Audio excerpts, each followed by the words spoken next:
Yo, what's up? It's your host, Toast, and welcome to a commentary slash narrative, whatever you want to call it, on a GMC 2006 Canyon all-wheel drive 2.8 liter timing chain job. This is the manual. You're going to need it for torque specs and other really good information. Other tools needed. That was a breaker bar that you just saw there. Various sizes of torque wrenches, strap wrench or pipe wrench, some brake cleaner, clip removers, angle torque wrench is what that is called, rubber hammer, real hammer, some scraping tools. That's a 3-jaw puller is what it's called. You're going to need it. Various sizes of flat blades, giant adjustable wrench, cam holding tool, camshaft holding tool, part number and description, lots of wrenches, U-joint socket, and you're going to need that full case of sockets, 2 deep sockets, all the sockets, and lots of other tools like gripping tools like vice grips you can see right here. And there's a few other tools that I'm just not thinking of, but I showed you a good amount of them. So that tube goes to your overflow tank. You have to take it off and of course let it drain into a bucket.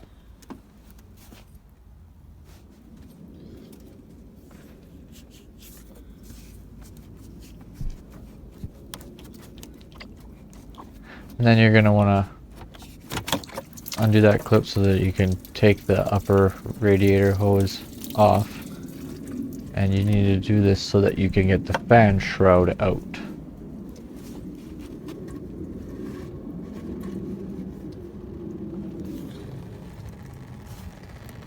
Which is the plastic around the fan, which is attached to your water pump, which we're gonna be undoing it here.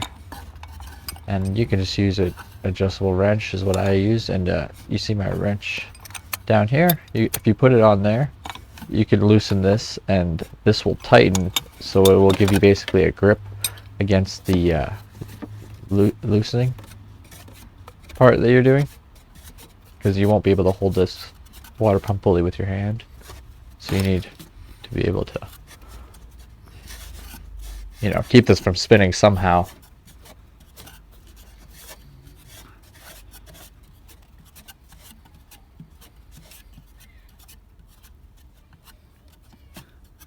So yeah, this fan is going to come off, but for me at least, I noticed that I had to take the fan and the shroud out at the same time was the easiest way to do it.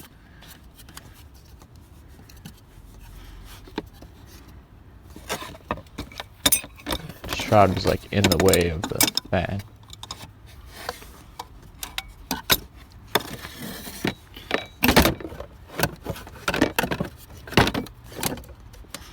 This is take 2. I messed up the first take. Take 2. And the fan shroud doesn't have any clips or anything on it. It just pulls right out.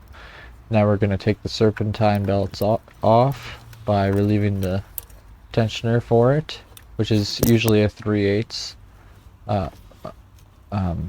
hole. So a 3/8 ratchet will do the trick.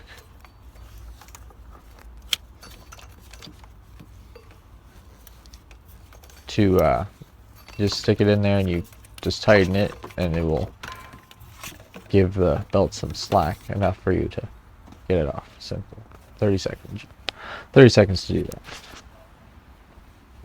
Now we're taking our number 8 socket and just doing what you see here and loosening these clamps on this hose,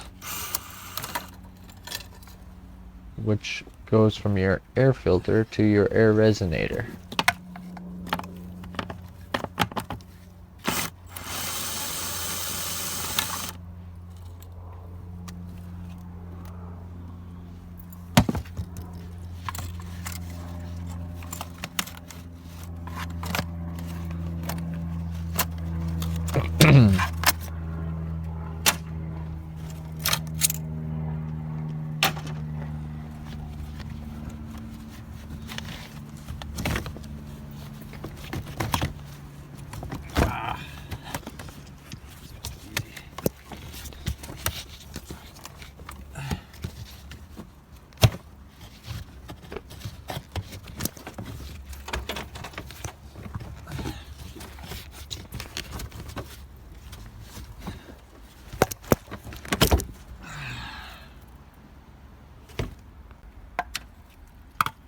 Here we have two bolts that hold the air resonator in place on the engine, which one was missing when I looked at this.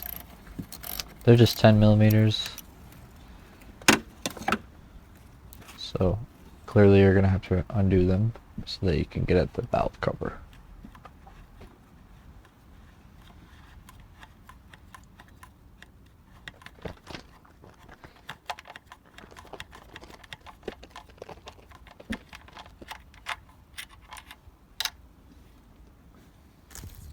But wait, there's more.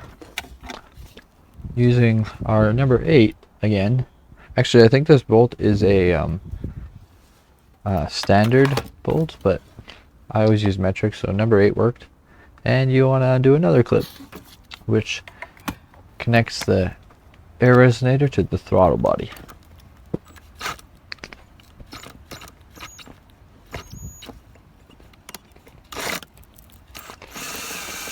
I don't have a script here or anything. Just winging it.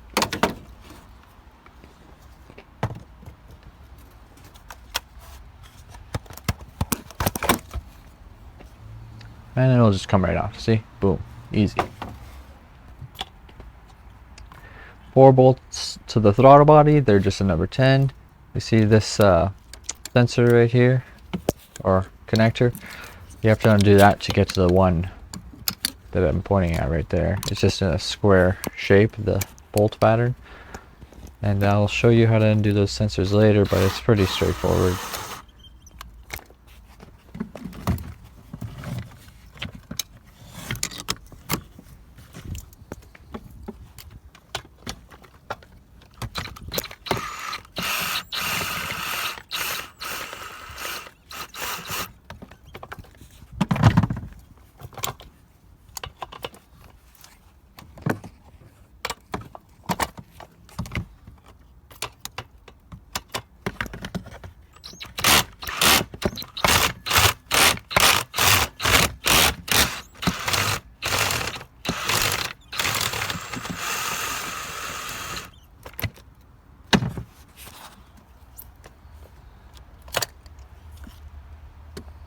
They're all the same size.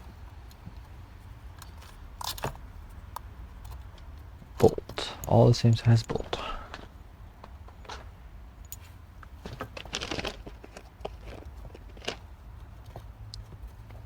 And there's 2 sensors on the throttle body as well that you're going to need to remove.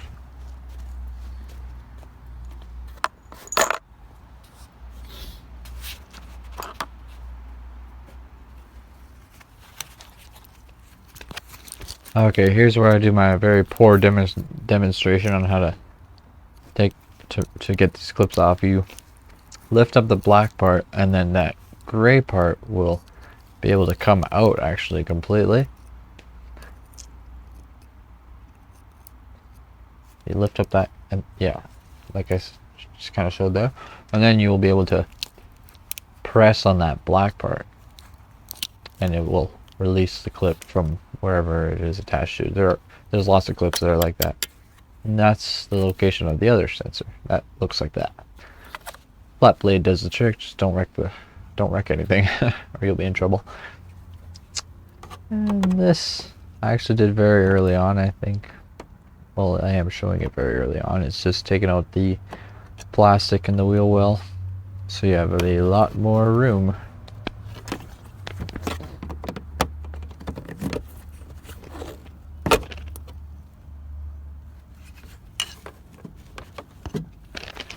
And if you wreck these, you can get new ones, but if you take them out right, you can reuse them like I did.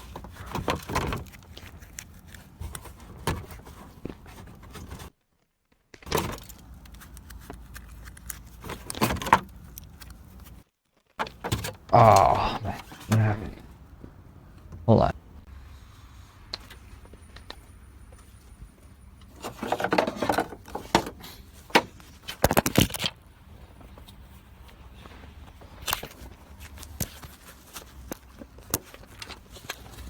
Right here I was pointing out some bolts on this metal bracket. Looks like it's a 15 that I have to get off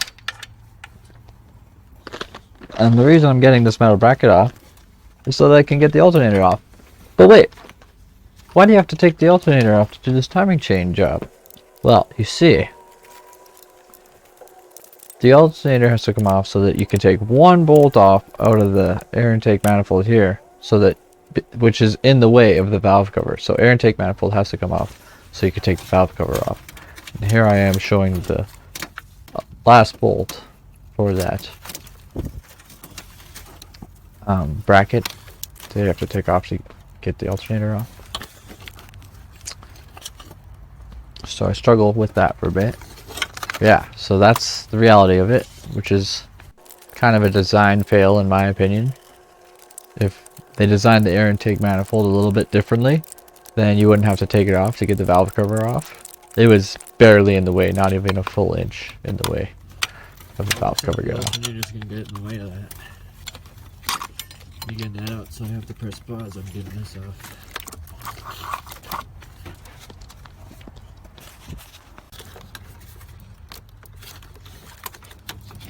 Just showing the two attachments, electrical attachments to the alternator. One is that big sensor you see with the cord, and the other one is right under this rubber you see, and it's a bolt. It's a bolt, which is how, that is how your, see, that's a nice, good, clean looking sensor on the alternator, and then that wire right there with the really good rubber insulation is what gives your car the power it needs, the electrical power. That's the one very clean nut that goes onto it. You want to make sure it's clean when you put it back on as well, obviously, so that electrical current flows very, very easily and not restrictively. There's the two bolts on the alternator once you're done what I was talking about, and there's one on the bottom, so 3 bolts. 3 alternator to engine block bolts.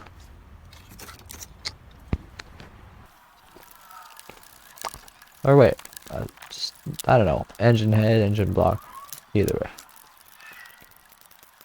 To engine bolts. Where is there? Let's try it. Oh, finally.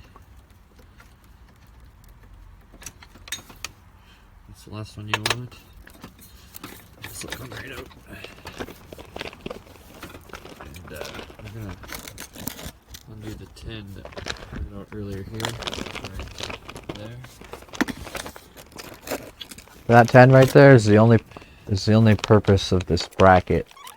Is so that that AC line is just attached somewhere and it's not just rattling around. That's the only purpose of this bracket, which gets in the way of the alternator. Huge pain, kinda.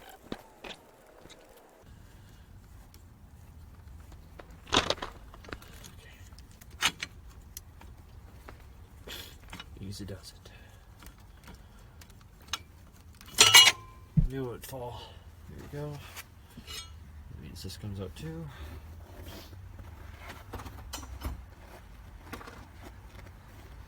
And the reason I am recording this part is to show you that that's probably how you get the alternator out. Because I already undid all the alternator bolts. And now we can just slip right through here.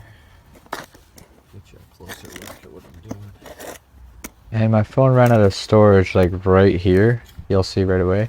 And as soon as I grabbed it right then, right when you just saw it, it came out like 2 seconds later, but my phone ran out of storage. So okay, so with the alternator out of the way, now we can start the process of getting the air intake manifold out, which one of those steps is to take the oil dipstick tube bolt, at least one of the bolts, off right here. But later on in the project, you're going to have to take the oil dipstick tube right out, so you might as well just take the oil dipstick tube right out right now, basically, because it is in the oil pan, obviously, but like you can't really get the oil pan off because of the way they have it if the dipstick tube is on. So And you know, you can just use your clip removers for anything else attached. And that metal bracket right there is also part of the project. You have to remove that in order to proceed. It is attached to the air intake manifold, and you have to access it from the driver's driver's side wheel well. So we got seven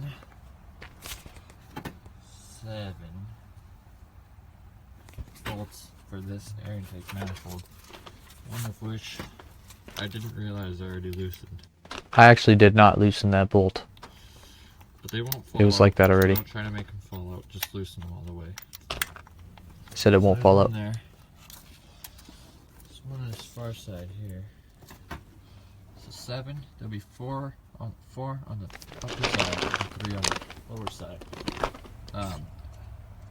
Of the air intake manifold. I'm not telling you that 4 can be accessed from the top and 3 can be accessed from the bottom. No, I'm telling you 4 are up higher, 3 are down lower. So there's 1 out of 7. Now let's see that one right there. Right there. That's 2. Yeah. Where is there? Oh, there's one. It's in a dark spot. Might not be able to see it. Yeah, you can't see it unless I turn the flash on. And it's right in between. It's above that one. Maybe I'll turn the flash on. Hold on. Okay, the flash is on. So now you can see that other one.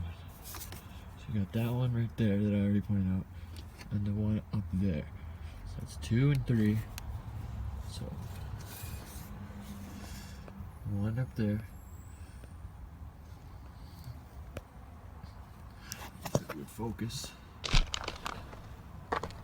1, 2. Third one's up higher.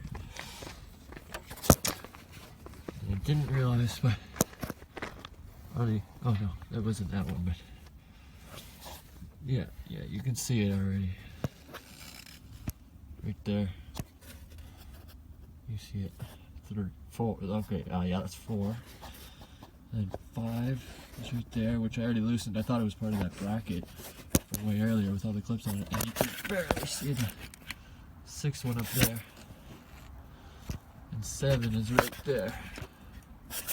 So you can see them all. Getting them out is another challenge, so as long as you can see them, I can't record that. It's too tight of an area. So, but you've seen them now. So loosen those 7 and it will come out.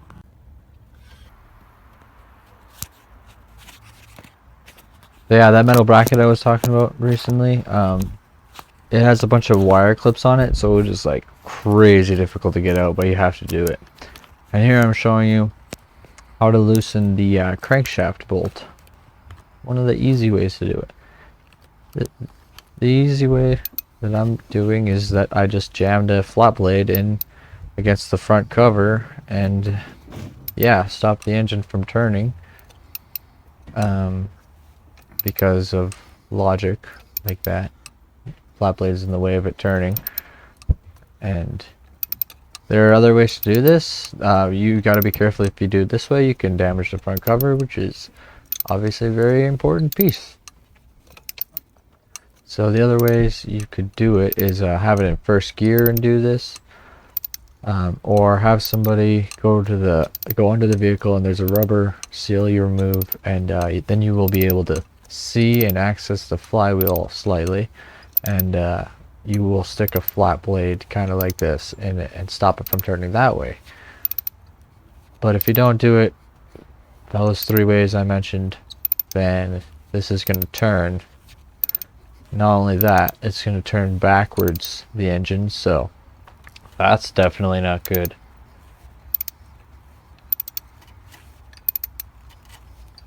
Because yeah, the engine spins freely in neutral. But if it's in gear, it's not going to turn. For some reason, the putting in gear way didn't work for me. So I just did it this way. No harm, no foul. There's our big giant crankshaft bolt, and See some of those shavings on there? I thought that was kind of interesting. What I think that is dried up Loctite. Also, if I didn't mention before, that bolt is a 24 millimeter. And here, using a 3-jaw bullet that's too big, 3-jaw bullet that's too big, where I'm putting my finger right there, you can see a nice little groove. That is the correct size 3-jaw pulley for this job. So you want to get one a lot smaller than the one you see here. But I made it work. I just sort of gripped. You can obviously see where I gripped, but doing this way can damage the crankshaft pulley, so you might not want to do it this way. And so how this works basically is you take that adjustable wrench I just showed you. Hold on, let me get this camera angle going here. And you want to tighten this big bolt basically with the pointy end, and it's threaded in about right here. And basically, as you continue to thread it, these arms, we will call them, of the 3-jaw pulley will pull closer towards the end of this bolt. So yeah, it'll just force off anything that's press fit, like this crankshaft pulley.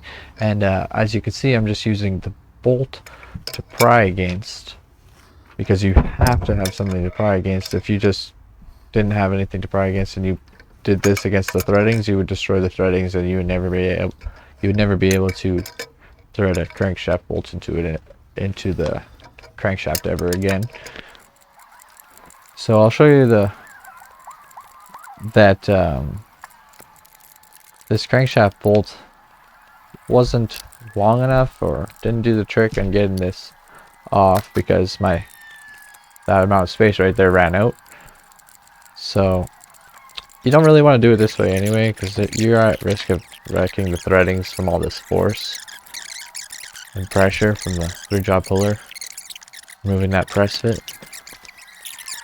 But it is one of the ways that I think can work on different jobs of vehicles. So I'll show you how to do it properly right away here. With the socket. The socket will press against the front cover, and yeah, gives you a lot more space. A deep socket, obviously. I didn't do this originally because I didn't want to wreck my socket. Come off this time. It's just patience. Unless I bottom out right here, that would suck. And it's like, then what do you do? What do you do then? Stu Brothers. Oh, I got it off. Nice. Right. See that video? And your phone just dead. I would hate life. I want this video to see that. Oh! Oh no, something fell. Ta-da! I've never done anything like this before. Wait, give the thumbs up. Give the thumbs up. Yeah. Here's a nut that you have to remove off your tie rod end to get the tie rod off, because you will be removing the steering gear for this job. And the reason you're doing that, see, I need a hammer to loosen it, not gonna wreck anything, is because the steering gear gets in the way of the oil pan coming off, which the oil pan has to come off for this job, because you need one bolt which is attached to the front cover. And okay, so here's two big giant bolts that hold your steering gear to the frame of your vehicle. They're 24 millimeters, and closer to the end of the vehicle I can show you how to tighten and or loosen them. But there's also two more bolts to this on the other side, on the passenger's front side of the vehicle, and they're smaller bolts for the steering gear. You have to undo them to get it out. And then you have this power steering line you have to undo. It's just a 10 millimeter. And I know that I didn't show this part I'm about to mention, but you also have to remove a bolt or two bolts off of a steering shaft, which connects the steering gear to your steering wheel. And here at the back here, I'm showing you how I lowered the front differential by undoing this flange, companion flange here. that has like 2 U-joint straps on it, if you took a close look.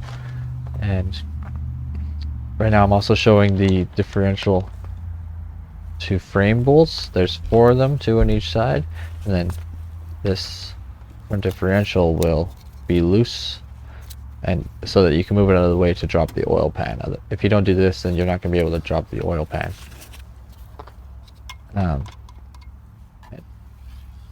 I'll explain the differential companion flange later, but yeah, you just remove this drive shaft off. After you do that, it's really simple, and right now I'm just showing the bolts that you have to take off to get the oil pan to drop. There's 2 inside there, and we'll point the rest out. But I just want to say one thing, is that I believe that some people think that in order to do this particular job, you have to pull an axle to get the oil pan to drop, because there's a front differential in the way. And I just want to say that you definitely can do this job without pulling an axle. That is just nonsense. That's just, well, maybe not nonsense, but it's just crazy talk in my opinion, because pulling an axle is a big job. And if what I showed you didn't drop the front differential enough, then you can just start removing other suspension bolts. That's a jack screw hole, which we'll talk about later, and get the front differential to drop some more. For example, I removed 2 bolts right there to get this transmission line off. Right here I'm showing a really bad example of how the U-joint works to help get these oil pan bolts off. But as I was saying, you can undo, say, how it worked for me is that the oil pan was still kind of stuck and didn't want to come out, even with the front differential loose like that. So I undid 1 bolt on the driver's front side shock absorber. On the lower side of it, I undid that 1 bolt, and the front differential dropped some more, and the oil pan basically fell out after I removed that 1 bolt. So pulling an axle, you definitely don't have to pull an axle for this job. Slowly tighten them. Those are the locations of the jack screw holes. You just put one of the side bolts from the oil pan in them, and then just observe as what they do. They are going to You can't see that. break that silicone bond the oil pan has to the bottom of the engine block. So let's watch and enjoy, because this part's kind of cool. It's the easy way to get the oil pan out. And I'm really sorry I'm eating, by the way.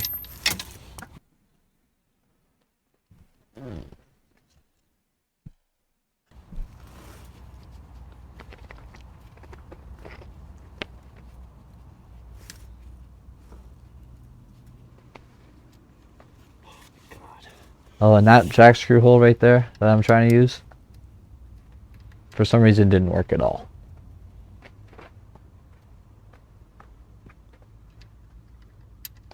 But so long as you have 1, you'll be alright.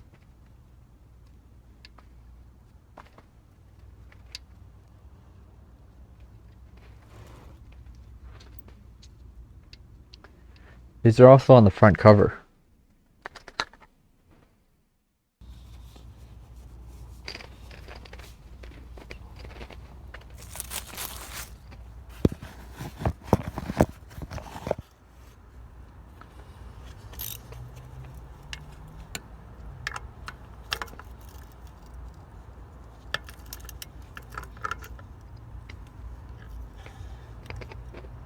We'll see how it works right away here.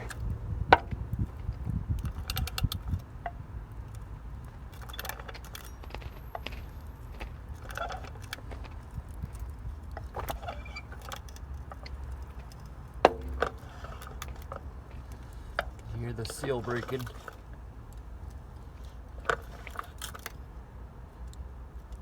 Just very slowly.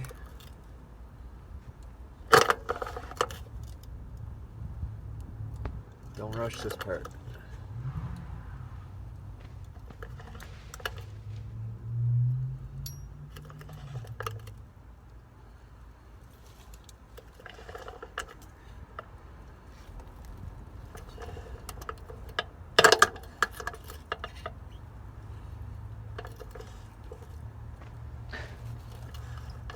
I also just want to really very quickly say that I have another car video on my channel here, and it's just a radiator change, and it actually got a lot of dislikes, and I don't mind having dislikes on my videos at all.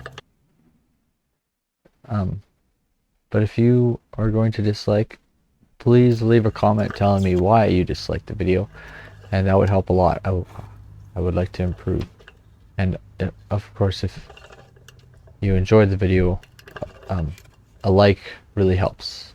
That's all I'm gonna say about it, though. It's freezing.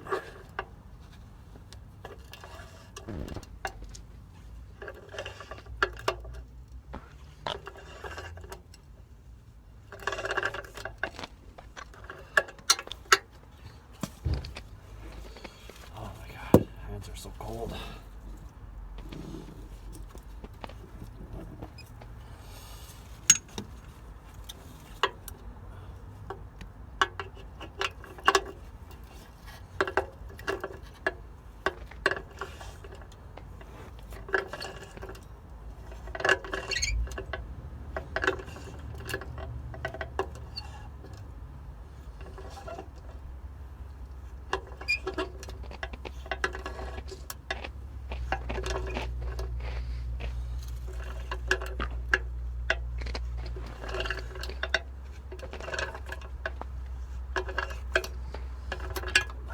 Too cold for this, holy frick. Oh my god.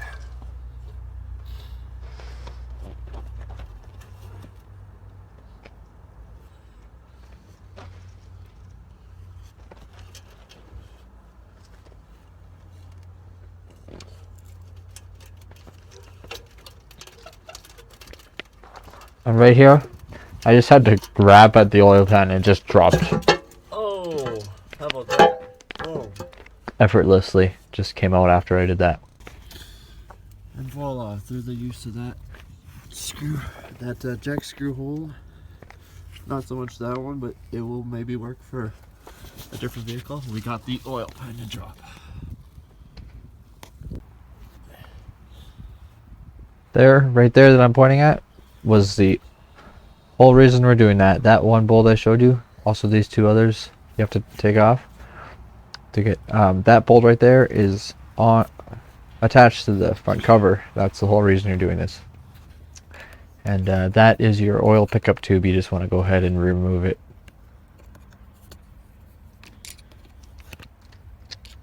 And here is a visual on how to get these sensors loose.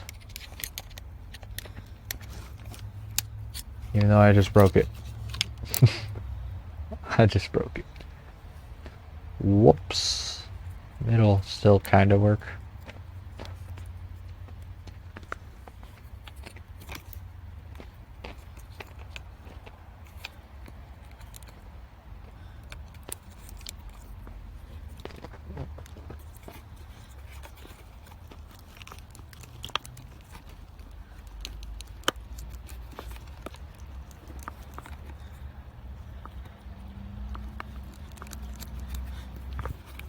I explained it earlier, so yeah, you could just watch. I mean, I probably didn't have to include this part, but yeah. Just trying to help, I guess.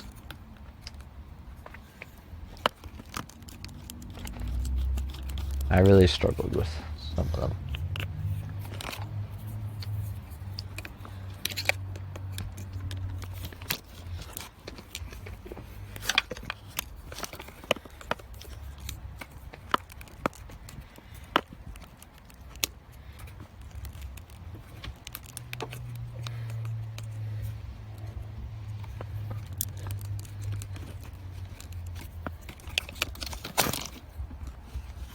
You can see where it hooks on right there.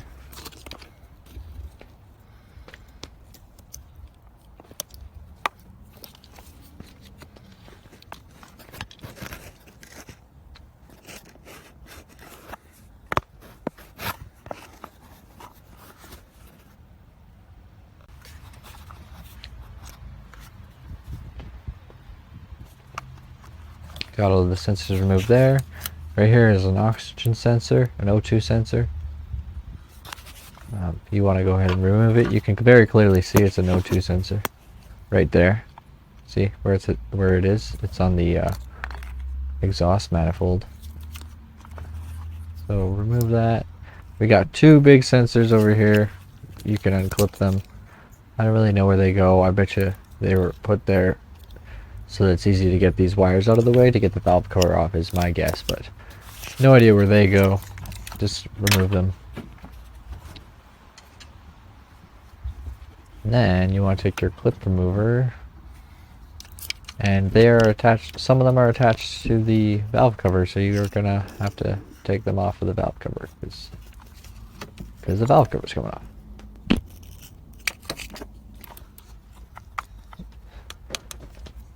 And this has to come off too because it's on the valve cover.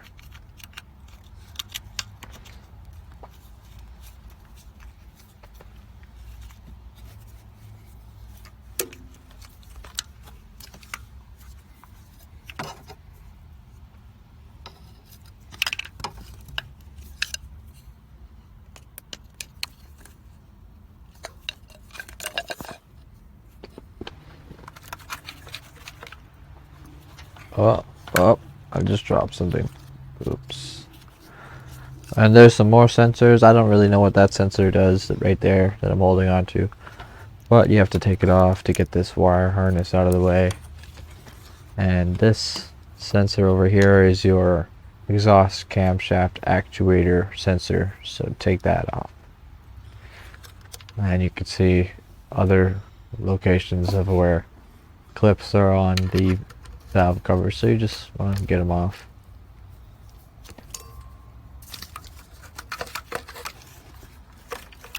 Let's see, the wire harness is very loose now and able to move out of the way.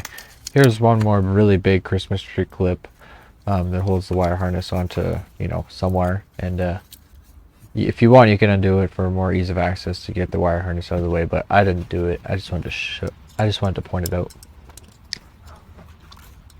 And now we're taking our ignition coils out. 10 millimeters, really simple.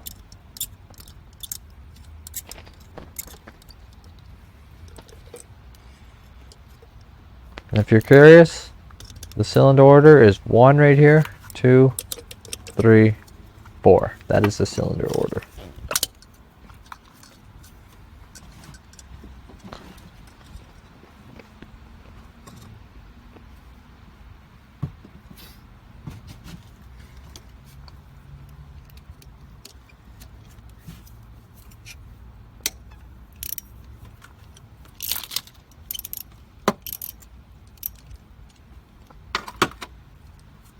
I bet you are so irritated that I am eating.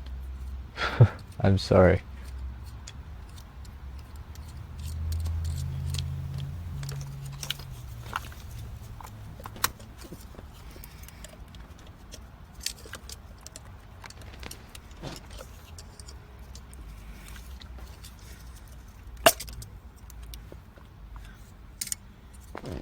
Those are pretty tight in there.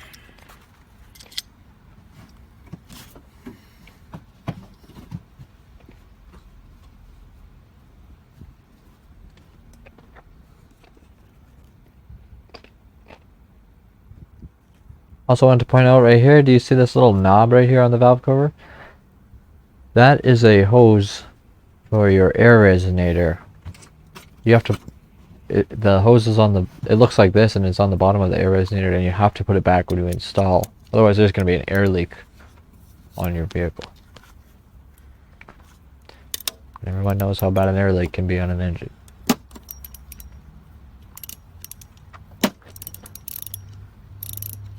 Whoops, I hit the truck.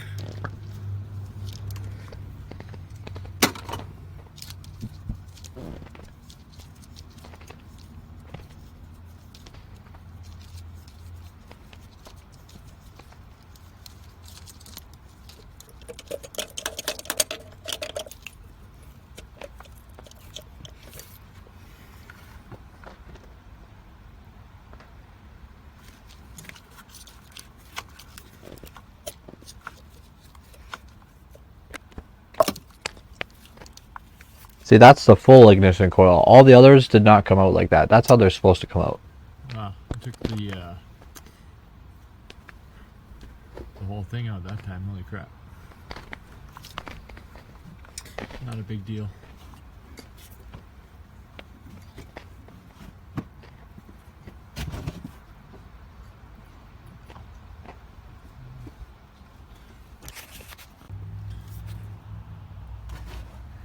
Here I'm just showing the location of the valve cover bolts.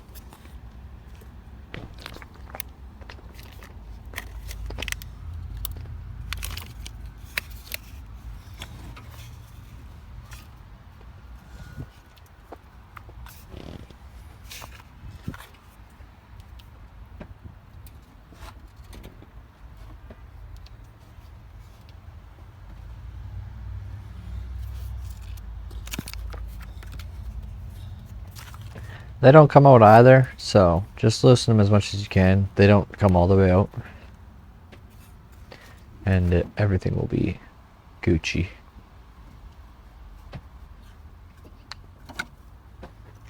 So here I go showing you the socket, which is a 10mm, and I'm just going to go ahead and undo those.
Then you just want to very gently pry it off of the engine head.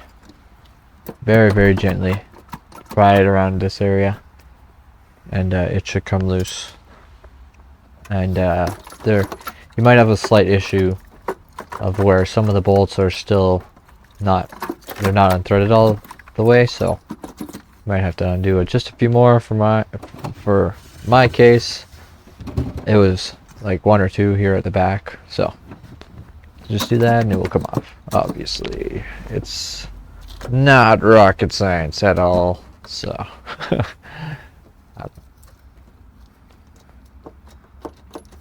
just don't get frustrated with it, just get patient basically. Be patient, Phil.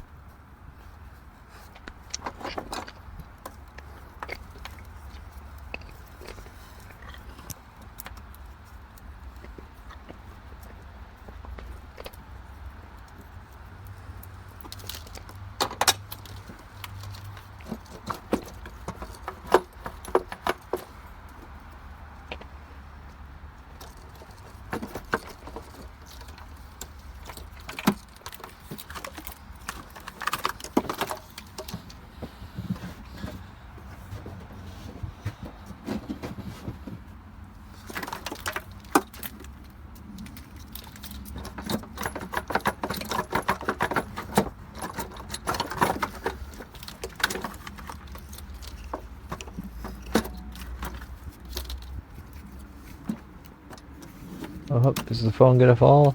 Oh. There it goes. Okay, I'm like, nope, you're gonna see this.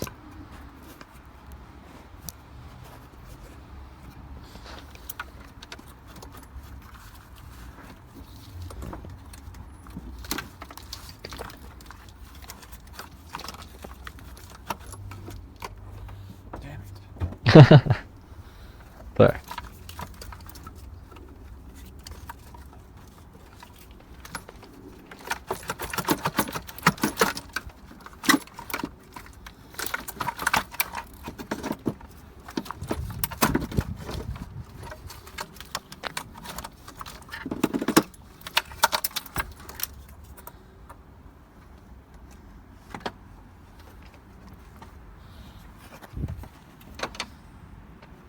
There it is. So here is your AC pump, and you can see it's just in the way of that front cover. Just in the way of that front cover. So it looks like we have to pull it off too. But if you look down there, this is one of the 3 bolts that mount it to the engine block. And this AC line is absolutely in the way. So go ahead and unbolt that right there. Pull it off. Make sure the contents drain into a bucket. Then you can get that bolt off. That's not the only one. You also have one right there. See, it's very clearly a part of this pulley. And where was? Oh, and the other one's by this cord. Yeah, right there. So go ahead and do that, and move the AC pump out of the way. So we got the valve cover off, we got the oil pan off, and here's a 15, I think it is. Yep, a 15, and we're getting the Serpentine belt tensioner off, or aka the drive belt tensioner off. But anyway, we got the valve cover off, we got the oil pan off, and now we are trying to get the front cover off. But you know what? I just want to point out really quickly. You saw how barely the AC pump was in the way, and how stupidly we had to take out the alternator because of the air intake manifold. So yeah, I just want to say the GMC kind of designed this like as a fail for those 2 parts, because if it wasn't for like the AC pump and the alternator had to come off, that's 2 different things on the freaking Serpentine belt. If it wasn't for those 2 things, you just have to take out the water pump and this tensioner right here. Not even kidding. Oh, and the crankshaft pulley. That's all you'd have to take off. This idler pulley didn't have to come off. You shouldn't have had to take off the AC pump or the alternator right here. The valve cover should have came off without the air intake manifold being in the way.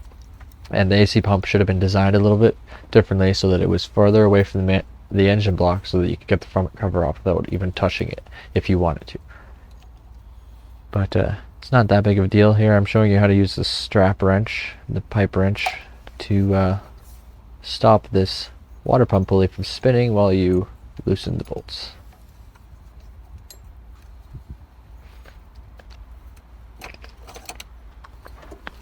So I just really wanted to point out that design fail. Looks like they're 13mm bolts. That design fail for the AC and the alternator.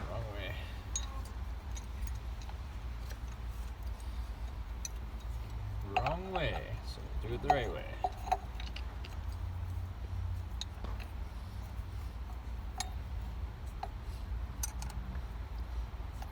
Just because this job could have been a lot simpler if you think about it.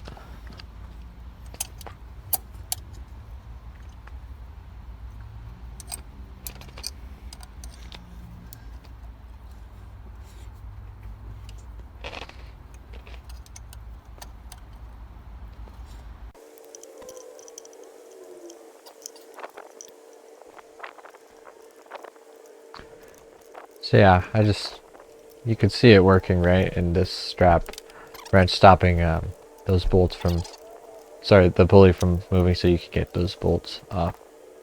I showed that, and then I sped up the footage.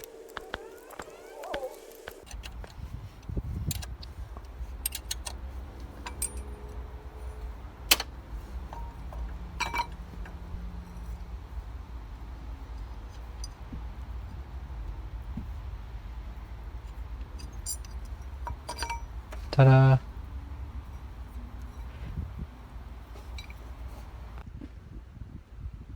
Now we're going to remove the lower radiator hose, because this is how you drain the coolant on this vehicle. There's no plug.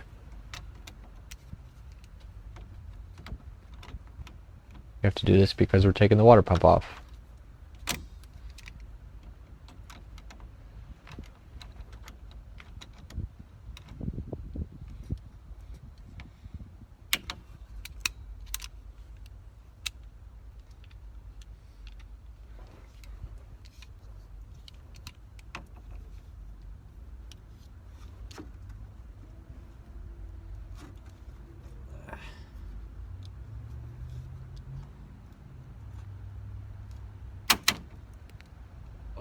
man, I just broke that clip.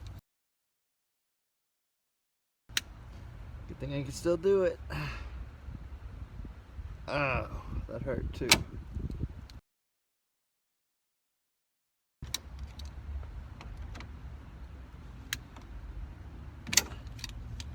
Ah.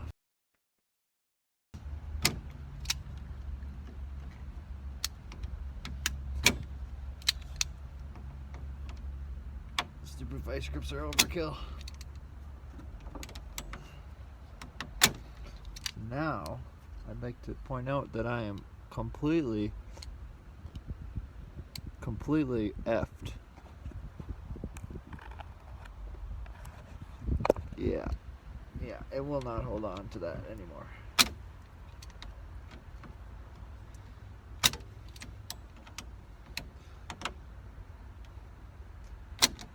So that's great. That's awesome. Can't drain the coolant now the proper way. And there's no plug like there normally is.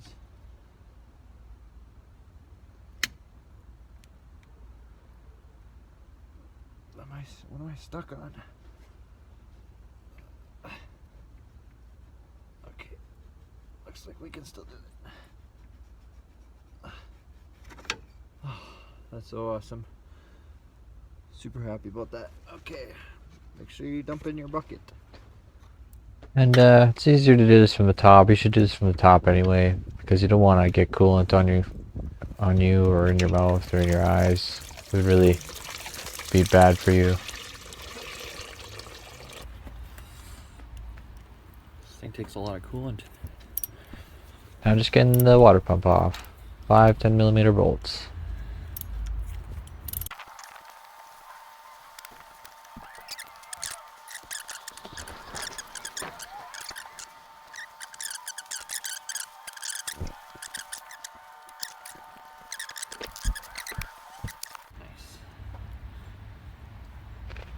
Okay, so I can pretty much guarantee they're all the same size.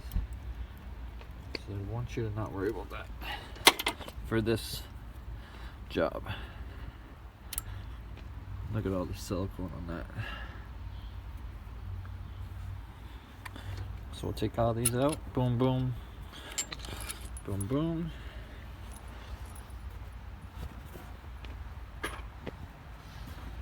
Now. Oh, I knew I need the rubber hammer for this. Oh, did I cover the camera up for that? I just hit it once and it came loose. Damn it. I wanted the camera to see that. Oh well. So, yeah, it's leaking again. You can hear it dripping into my bucket, thankfully.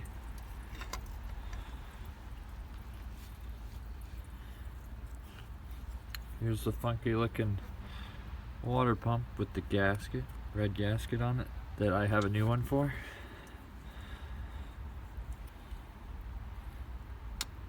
Cool, cool. Now really quickly, the bolts that we gotta take out. One, they're all visible from here. 1, 2, 3,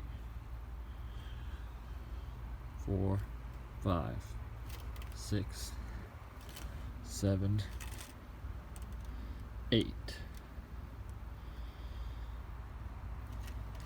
9, 10, 11, 12, 13, and 14.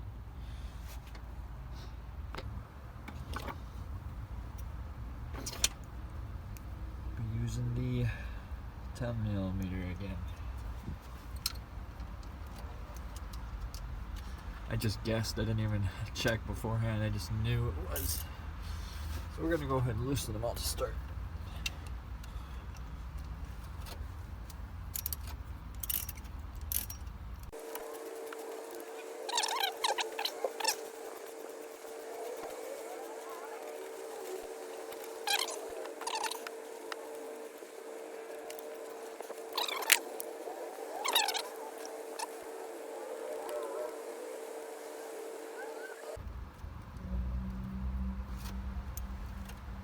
Boom, right away.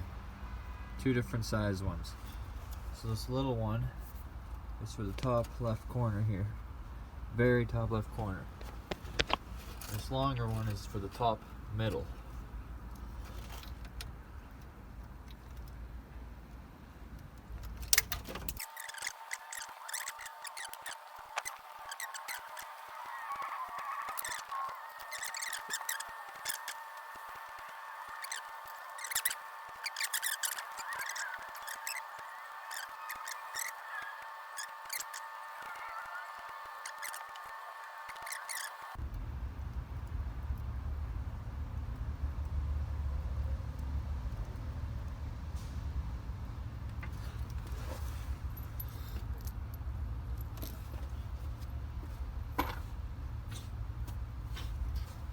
Okay, now these two I suspect to be long bolts because I did a lot of research on this job before I tackled it, so I have a feeling.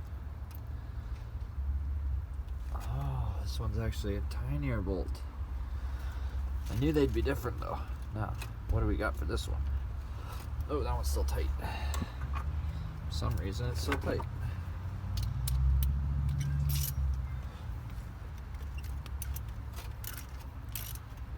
Get to do that one?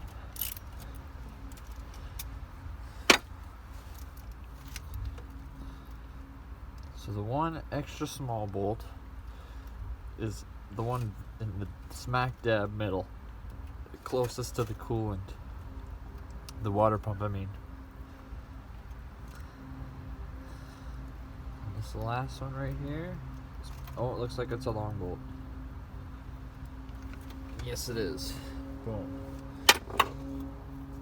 So two different sizes in the middle. Long bolt on the left, short bolt on the right. Okay, so this next part is very important for if you want to get this front cover off easily. Okay, very important. Okay, now see, 1, 2, 3 bolts down on the front cover. We have this little hole right here. Take one of those small 10s. Thread it in there. These are called jack screw holes. If you try to take this front cover off without these jack screw holes, you're gonna have a bad time. Just a closer look at it. Now the other one, our very bottom bolt right here we took out, it's right above that right here. So go ahead and thread another bolt in there. Actually, I think it's the little hole right above that. Okay. I think I threaded that one into a dial pin hole. Now, in doing so, of placing said bolts in the jack screw holes, now we slowly tighten them. Okay, this is the only bolt you can see that I'm recording, but I'm also tightening the one down in the bottom right. So just bear with me here. Go slowly for this part. It's the exact same as the oil pan part. If you want to do this easily, this is how you'll do it. Okay? Now I'm starting to get some tension here, so I'm going to go to the next one. The other one I have. Now with the oil pan, one of the jack screw holes I think I accidentally stripped out. So if you make a mistake and you strip out one of these holes, it's okay so long as you have another one. But you definitely, if you were to strip both of these, you'd be in trouble. So I'm just taking my time here. You'll see what happens since this one is in a dial pin hole by accident and this one is in the correct one. This one is in the correct hole. This one's in a jack screw hole, and the one on the bottom right here, Shit, you break it. I accidentally put in a dial pin hole. Trying to break a bond here. Trying to break a chemical I believe. bond here. I believe anyway. Dried silicone. Okay. Been tightening that a while, so now we're gonna go back to this one.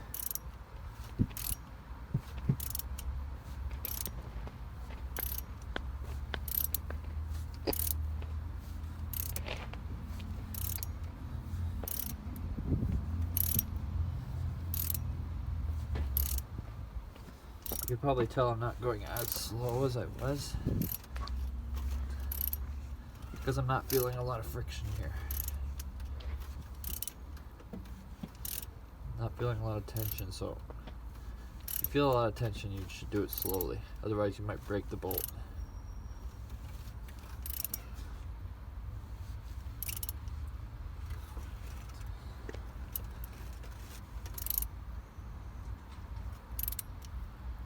That's the last thing you want.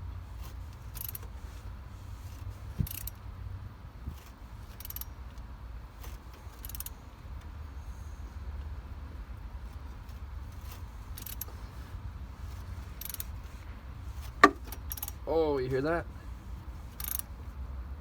I know you do. We're gonna work on the other side now.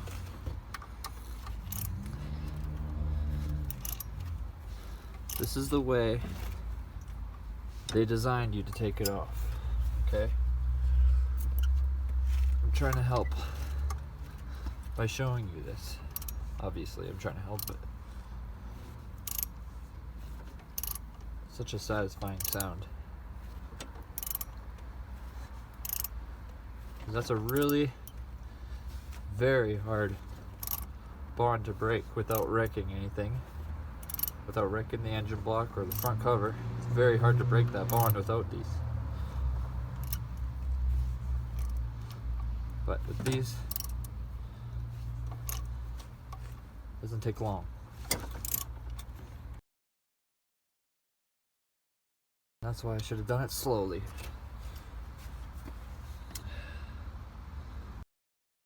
That is really bad.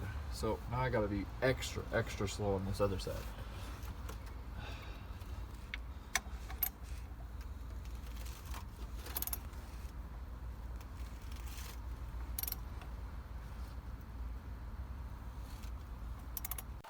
Actually struggled with this for a good long while, since I only had the one jack screw hole. It took a little bit of time for me to get the front cover off, but this was still relatively quick.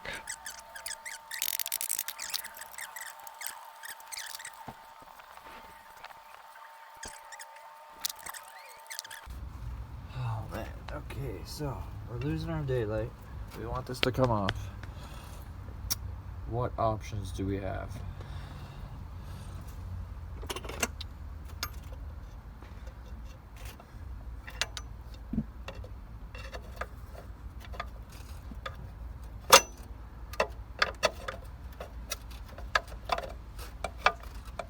We could pry on it while hitting it. Probably not going to work, but worth a try. What do you know? That's how I did it. That was awesome. Now we just take it off. Broke the bond, people. I broke the bond. I'm going to use my plastic.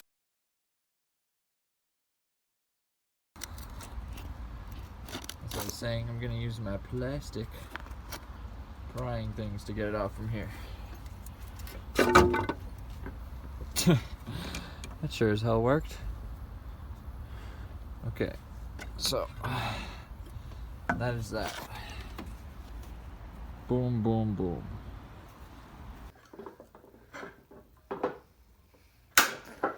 Now here I'm showing you how to get that broken bolt out.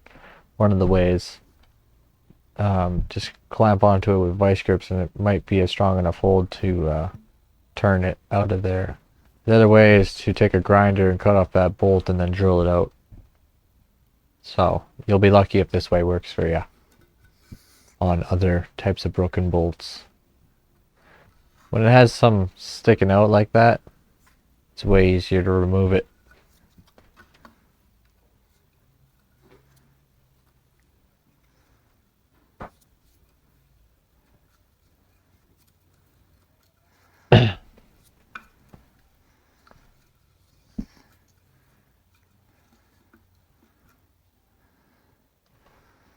Ta-da. See, sometimes that works, not always. It was stuck right there. I think I was actually supposed to use this hole, could be wrong though. Because right here, there was actually another hole I didn't see. I used that one, but I didn't see that one. So you're supposed to use one of them, not both of them. So maybe it broke because I used the wrong one.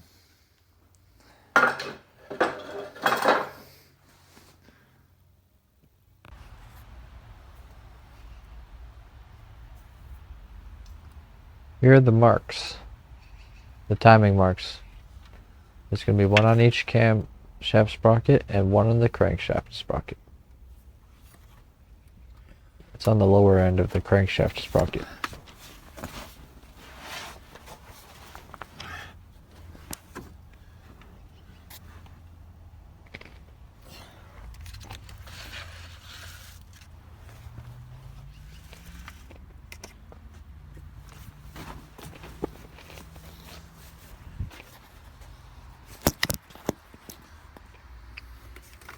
Now what we're going to do here is take our 24mm bolt and thread it in again so that we can turn the engine by hand, and we're going to turn it 6 times, which for this engine it's 6 times, 6 revolutions, and the marks will line up again. But we are just testing how the timing chain is before we repair it. And as you can see, the tensioner isn't staying still 100% of the time, which is immediately a bad sign.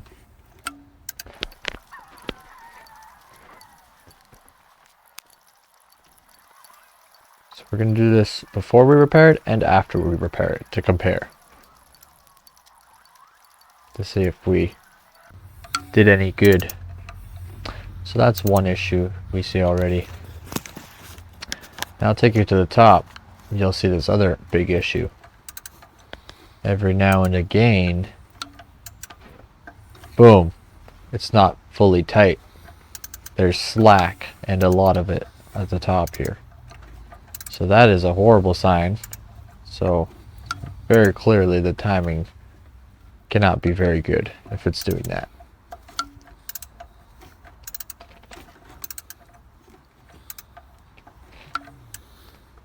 There should never be any of that slack when you turn it like this. That's 2 big issues we're noticing just by turning this.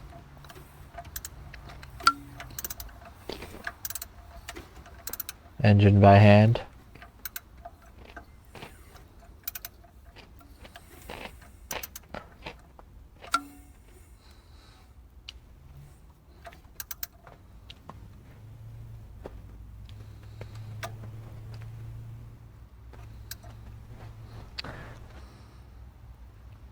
So this is a variable valve timing exhaust camshaft actuator, and for this particular engine, this is the faulty part. It is a discontinued part, and it basically throws off your exhaust camshaft to make the timing bad and throw it in limp mode. That is the cause of this whole problem. I'm sure of it.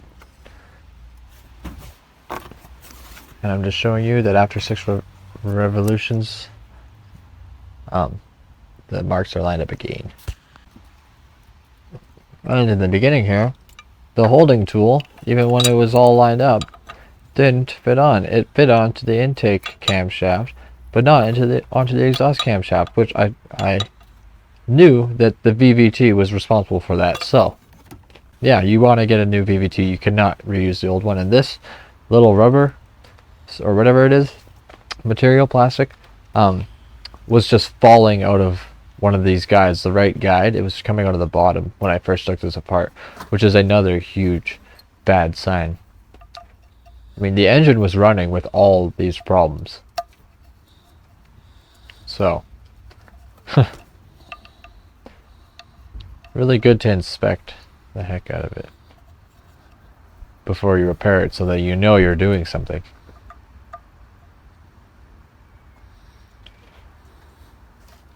So that you know you're repairing it. So we're taking off these little simple things because you need to access 2 bolts for your timing chain guides.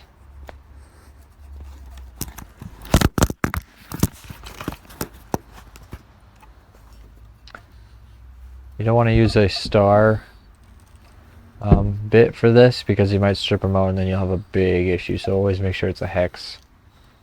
I actually almost stripped these out with a star, so.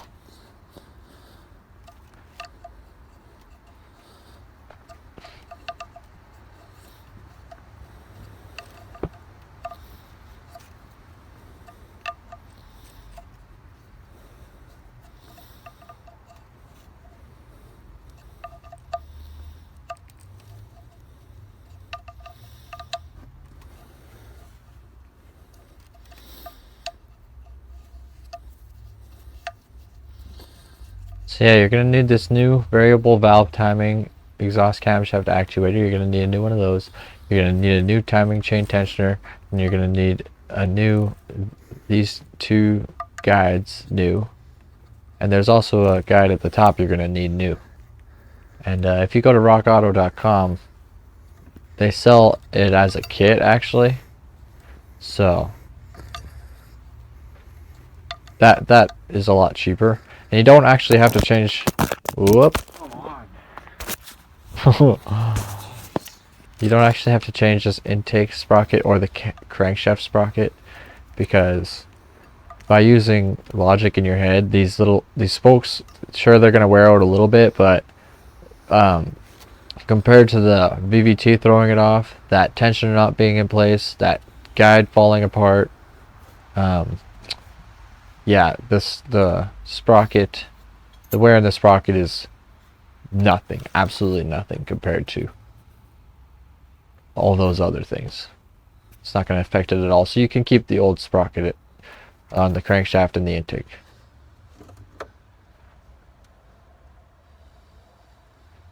Oh, and one thing I want to say before I forget is that right now, as you can see, actually, I'm taking off the tensioner. But anyway, what I want to say before I forget is there's another chain at the back that you have to do if you want to do this job, but you can get away with not doing it, which is what I did, because if you do it at top dead center, if you start all this at top dead center, it should work out just fine, because the VVT is what's throwing off this chain and putting it in limp mode, and this front chain has nothing to do with the back chain. So you're good there. You can get away with not doing the back if you want, which is a lot more, it's not a lot more work than the front, but it is a lot of extra work and you need more tools. And the purpose of the chain at the back is it spins 2 balance shafts. So basically when the cylinders fire and explode, they cause a huge downward force. So the balance, and that creates a shake on the engine. So the balance shafts on the chain at the back, they throw a force in the upper direction when they spin, and they're not all that heavy. But there's 2 of them, so they counter that shake, and that's the only purpose of them, is to counter those shakes. Otherwise, your engine would shake a lot. If you were curious about that. So yeah, I'm doing this wrong by not doing that back chain, but you can get away with not doing it. So just wanted to point that out before I forgot about it.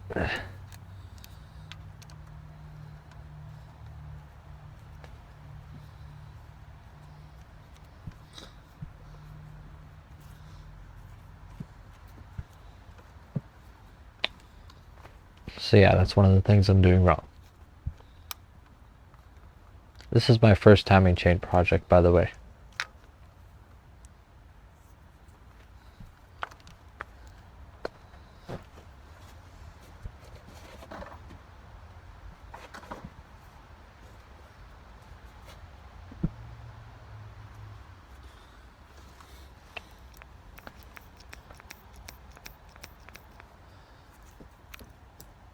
Yeah, you can move that pin in a way where you can fully retract the tensioner if you want. So if you pull the pin early on your new one, you can retract it again and put the pin back in place so that, yeah, you know, do it properly.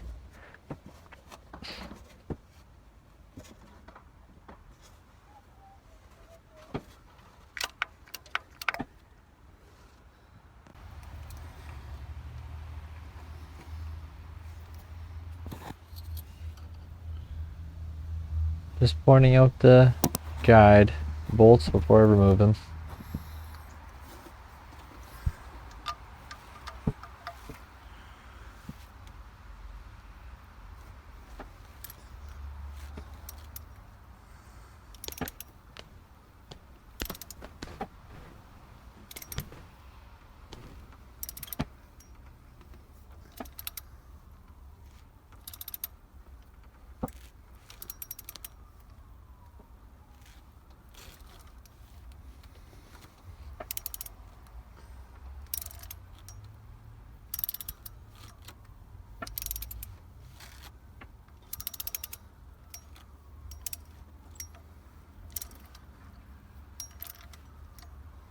This all goes a lot faster if you have a good drill, but I didn't really have a good drill, so I just did it all by hand.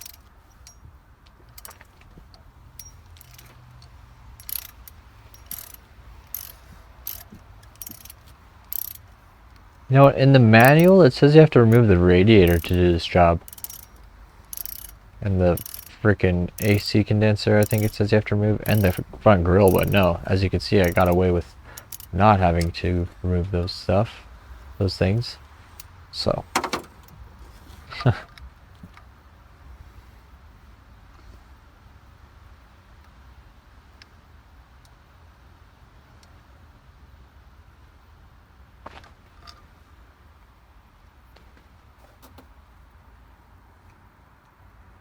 that bolt's a little different, as you can see.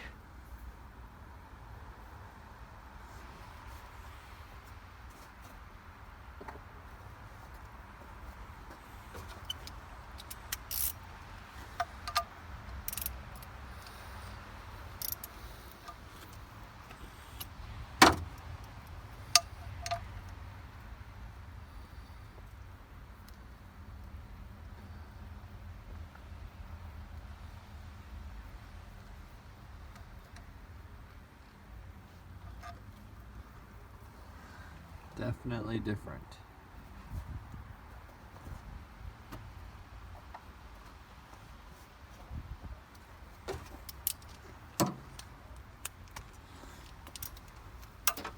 Fire it.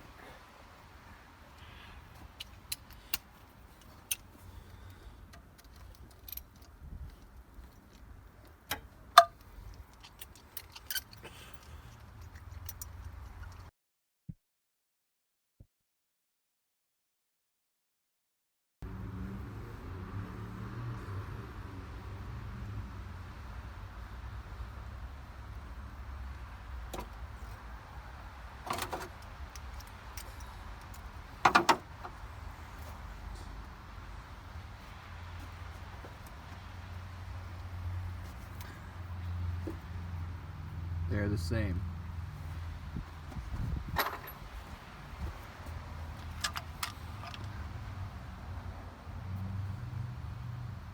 This one still's got its, so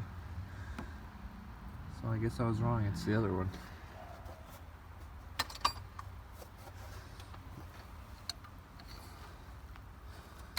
This shoe is in very bad shape.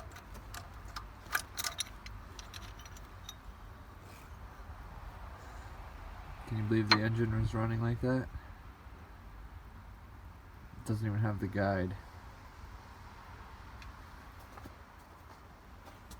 That's this part that fell out.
Right here, I'm just removing the other guide, the top guide.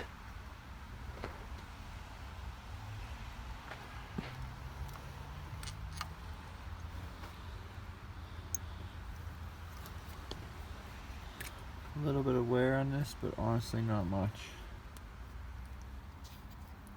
Just enough so you can see the lines of the chain. Good, still good condition.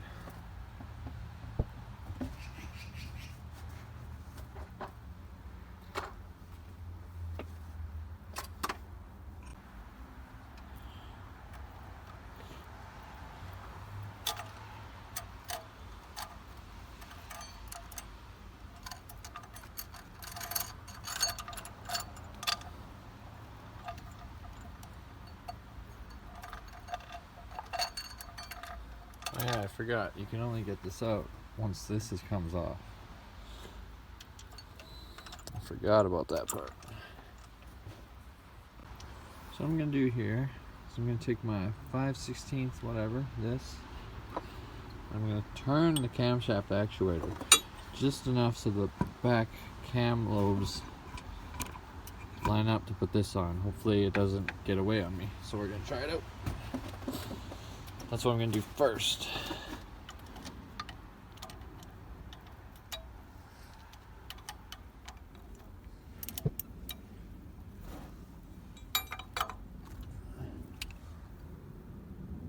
Remember, the tool didn't fit on before, so you're able to turn the camshaft by hand since the chain is off. And we got it on. We got our tool on now. Hopefully you've seen. So I turned that just enough. Now that is lined up, which means that the timing is now correct because that's top dead center. That's how it's supposed to be. Now since we want that chain off, I'm going to go ahead and undo this finally. Oh, that's on Titan.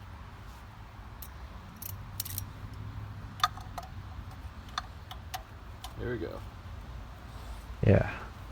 It's got a lot of torque behind it, I remember that. Yeah, let's get rid of that garbage. Little bolts, so Let's get rid of this garbage, faulty VVT. Designed to fail. It does not last a long time. So anytime your 2.8 liter there. GMC engine is Rip it loose. in limp mode, if it's this particular engine with this VVT in it, that's exactly the reason. I'm like 90% sure they discontinued that part, so they discontinued it because if they put it in their future vehicles, then the same thing would happen. It would throw all their vehicles in limp mode and give them a bad reputation. So they had to upgrade their technology.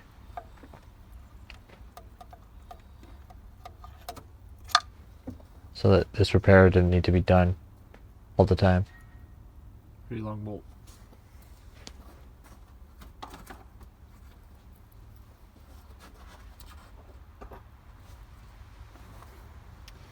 Now we can get this off. Boom.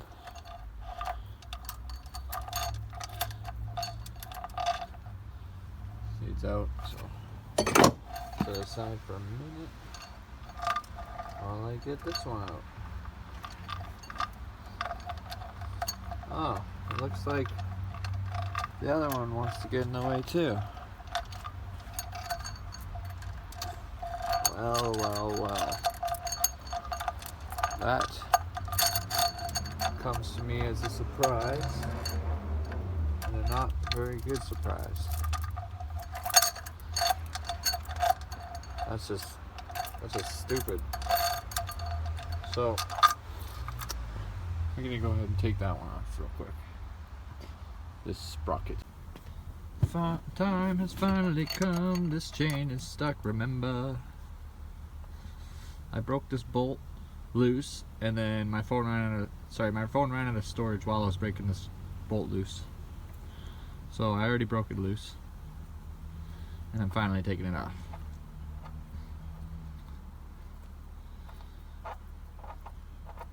Oh, there's a lot of oil in it. It looks like. Oh no. I think I made a mistake by putting the chain there.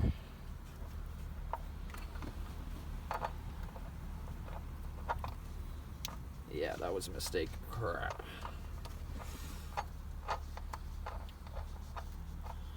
So a little side note for anyone watching, don't put the chain in a dumb spot like I did, because you won't be able to get the bolt out.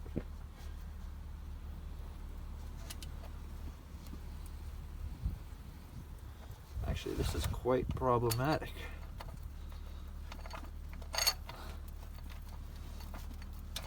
What have you done? What have I done?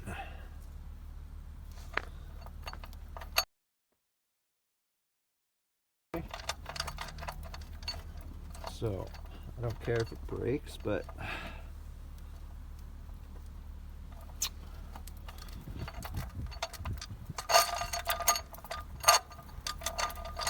I really screwed myself over a bit, which is not cool. Why would I do that to myself? I don't know. Just gonna let you watch me struggle. It would come out. This is making me look bad.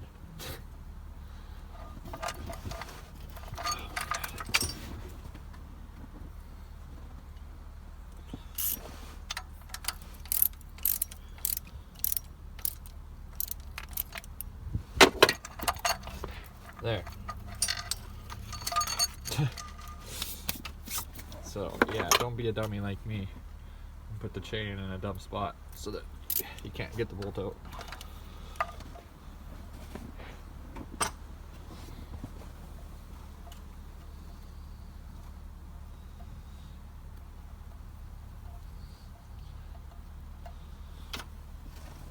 This is the last part of taking everything apart too, which is cool. After this, it's only putting stuff together. As you can see, this kind of almost fell off already. Boom. Say hello to your intake cam sprocket bolt. Bada boom, bada bing. Now we can finally take this off just for fun. That one doesn't actually have to come off, but here, check it out. Super easy. Now we will go compare the two, the old and the new. I did kind of a bad comparison, but as you can see right here, I did compare them. And the old one was an eighth of an inch longer than the new one, which you have to times that by 2 because you're only comparing one side, so it's a quarter of an inch longer, which is about half of a tooth. So the chain was not really stretched or worn out, so it wasn't the issue. And as you can see here, the VVT old and the new one kind of had that same amount of give, but we already know that the old VVT is the faulty part and throwing the exhaust cam off. So yeah, it doesn't matter if it has the same amount of play as the new one. It is bad and it needs to go and it needs to be replaced. If you have air pressure, you can actually shoot it in the back of it and actuate it to see if it actuates properly or not, but I didn't really have any air pressure, so I just tested the amount of give it had right there.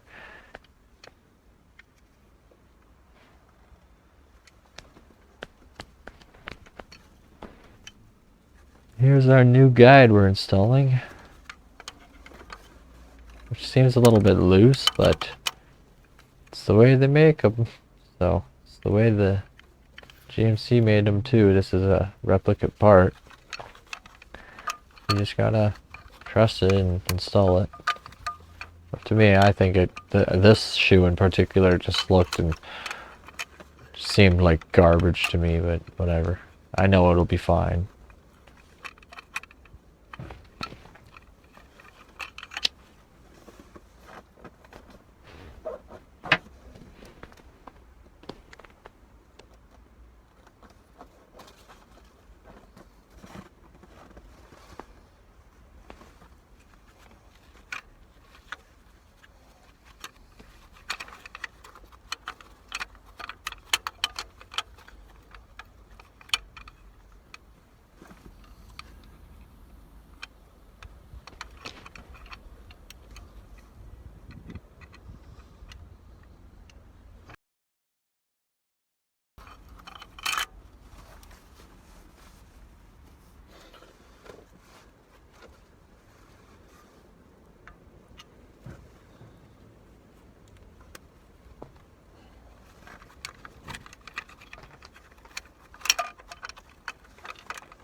This new bracket actually looks kind of crappy. I wish I recorded it before I put it on. It moves around a lot, see? Can you see that?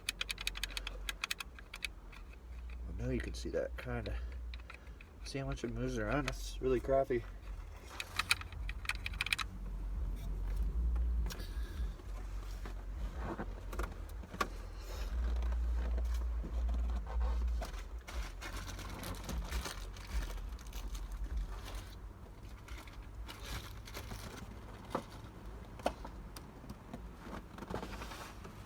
Here's our new tensioner. Might as well go and install it. I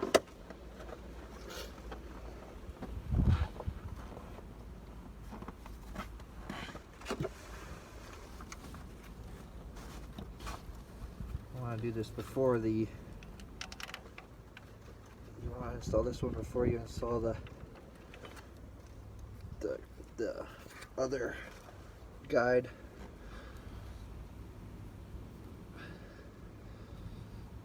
It's one bolt almost in. And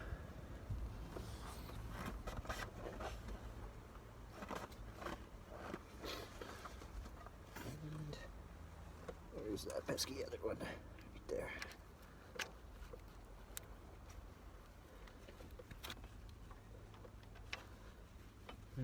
Moves around a lot on here too. Try to show you.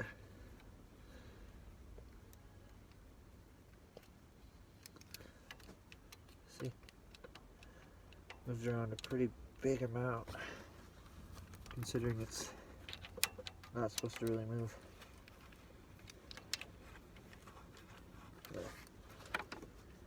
No, it doesn't move. Now we will torque these soon.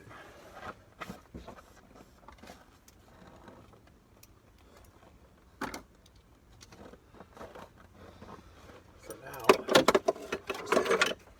just gonna hand tighten it. If you want, you can wait until you put the chain on to hand tighten them so that you can have these a little loose to make potentially and possibly easier getting the timing chain on.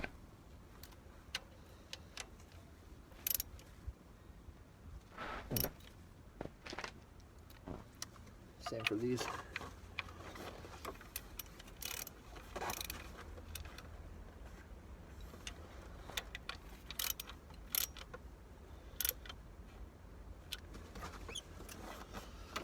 Yeah, pretty simple so far.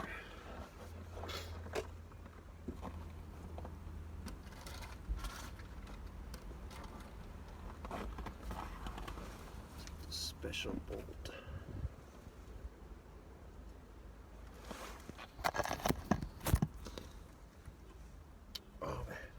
The bolt is shaped like that because this tensioner shoe, I think because it's so cold out, it's recording like that. This tensioner shoe needs to be able to move. It's not going to be bolted at the bottom here. The tensioner is going to need to be able to push it as much as it needs to. So up here it's not going to be really tight anywhere. It's going to be a pivot point. So it's going to be pivoting, and you don't want it to just be threads, like it pivoting on threads. That wouldn't really make any sense. So, and also you just want to give it a very nice strong pivot point with no wiggle at all. No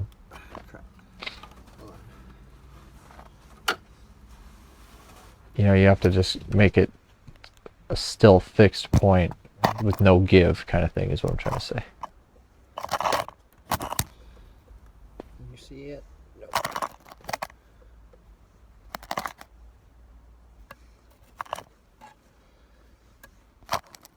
It's way up top here. Oh wait, it's right here.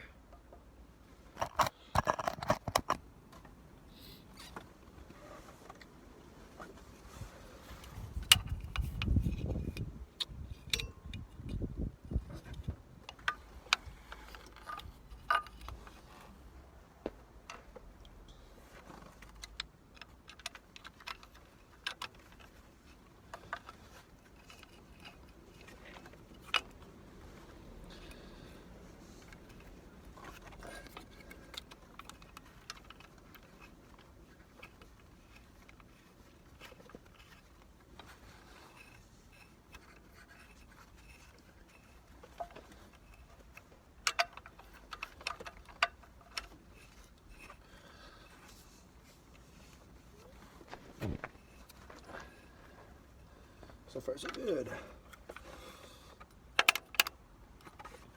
Now we're gonna tighten it with the ratchet.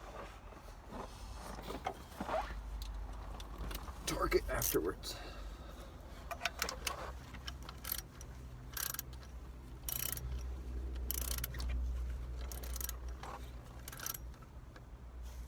Oh, that's tight. Okay.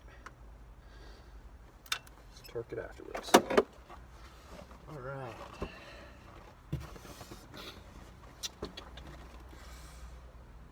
Just gonna stop recording.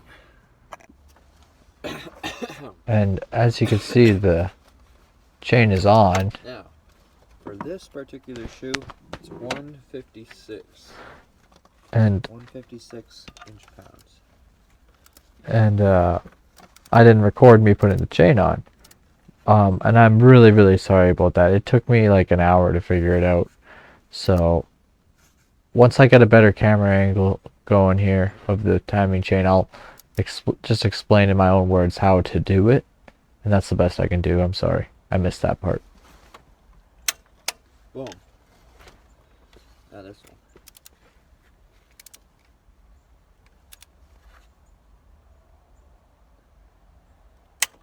Boom.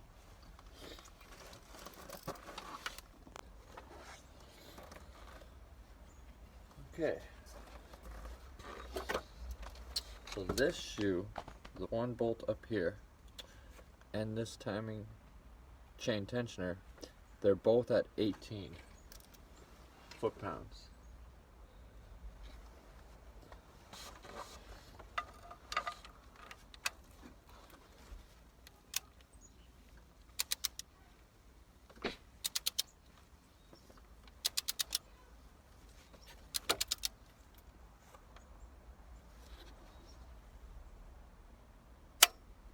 Boom. Now the tensioner.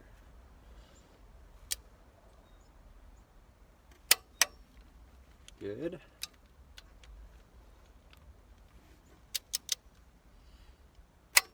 And good.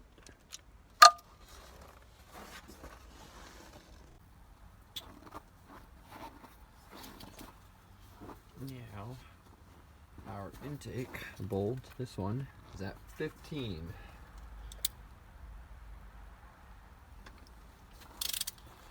Plus an additional 100 degrees. Oh, it already clicked. You see how it's already clicking? I guess it's tight enough. That is bad. If that ever happens, you have to back off the bolt. Yeah, okay. I'm not gonna try anymore. But it does say go additional 100 degrees, so I'm gonna have to do that. You have to back up off the bolt and retighten it again. And you will see later on in this video what happens if you don't do that. And if it clicks right away and you keep going, you always back off the bolt and try it again if it clicks right away.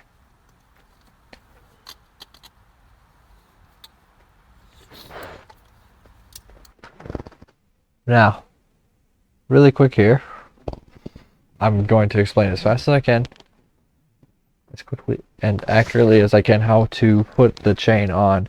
Okay, so I could not do it by myself. Maybe you can do it by yourself if you know how, but I could not figure it out. So I got an assistant, and all that they need to do to help you is basically hold the chain. So there was that mark on the bottom of the crankshaft sprocket, right? You have to line that up with the black mark first. So you get your helper to hold his hand there. Otherwise, it's going to keep slipping off that mark, which was my biggest problem. Okay, now you bring the chain up to here, and you get them to hold it here. So they'll be up here with their hand down there holding the mark on the crankshaft sprocket. And then you'll get them to hold the chain up here, and you will put the exhaust camshaft actuator in place, because remember, the actuator got in the way of the chain coming off, so vice versa, it's going to get in the way. Basically, you have to put the chain in first before you put the VVT on. Okay, so the exhaust camshaft is going to be the one that's not lined up properly. So what you're going to have to do after, while he's holding the chain there, is even if you put the chain on, the mark might not line up. So just, you saw me earlier turn the camshaft by hand, so do that again until the mark lines up, and then you get your helper to put the chain on when the mark is lined up. And there's going to be a lot of tension here because the camshaft is going to be pressing on springs which push the valves in. So yeah, you're going to have to be, just take your time and be careful doing that. And then also, once it's marked up, you can release it, and that'll be okay, but you won't be able to get this intake sprocket on unless you turn it again, and this will stay lined up. And because these sprockets only go on one way, this intake sprocket is going to be off the right until the end. So you leave it off, and you put it on at the same time you put the chain on. So you're going to have to turn this a little bit in order to fit this on just right, because if you don't turn this, this sprocket is not actually going to be able to fit onto where it goes on the camshaft. So, and then you quickly put the bolt in. So clearly I couldn't do all of those by myself, so that's how you get it on. I hope I explained it well enough.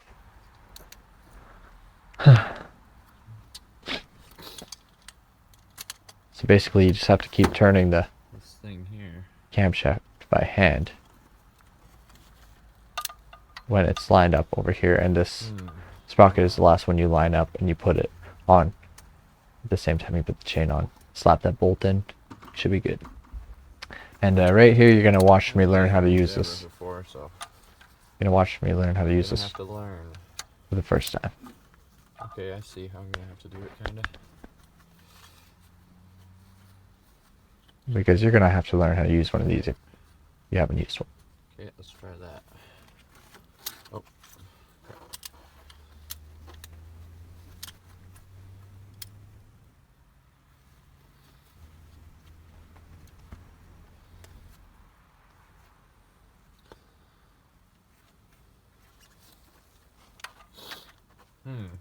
How do I do this?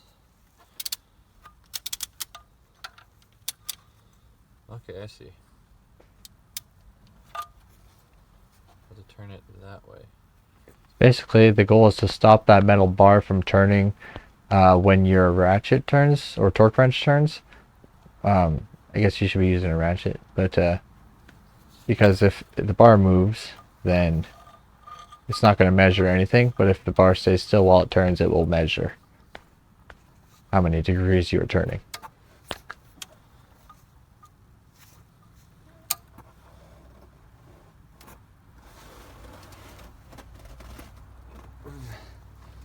I really don't want to have to tighten it like this, but I do. So it's plus 100 degrees. Alright, I'm at about 30 degrees. The foot-pounds was now. 15. 15 foot-pounds. Don't break. Please don't break.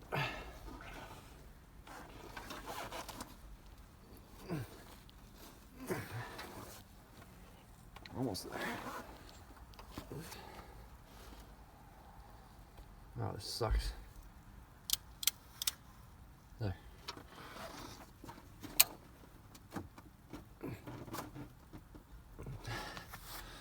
Please don't break on me.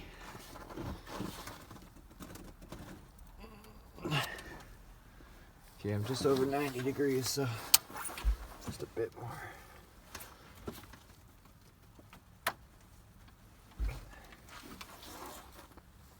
Okay, that's pretty much 100.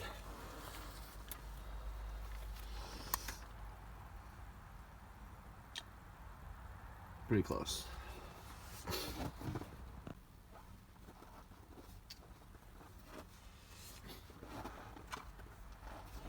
So this bolt right here, 18 foot-pounds, plus 135 degrees.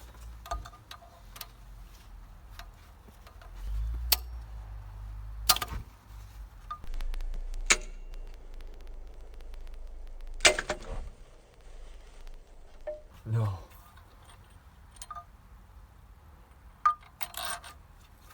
Oh god, no.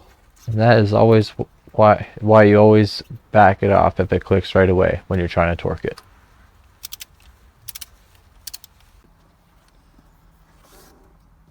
18 foot-pounds. So basically I had to take the exhaust camshaft off after that and take it to a machine shop and get them to get that broken piece of bolt out so that I could proceed. I also had to get a new bolt. And all these bolts you're installing have to be new as well. Forgot to mention that. You can't use the old bolts. Can't use the old bolts on the exhaust camshaft actuator, on the intake camshaft, and on the crankshaft bolt. Degrees, Crankshaft pulley bolt. Since I broke a bolt in this camshaft, I'm going to go less. I'm going to go maybe 115 or 110 degrees.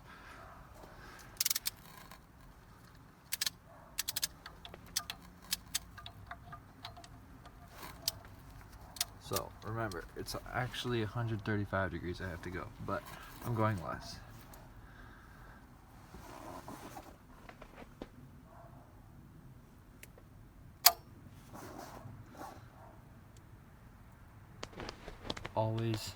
Always do this part slowly.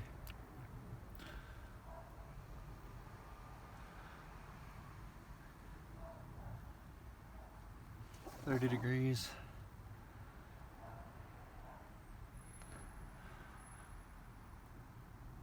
40 degrees.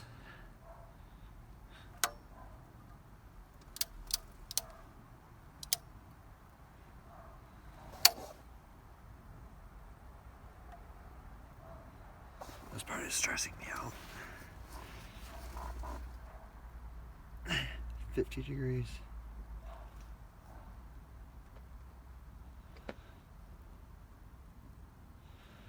$60 degrees.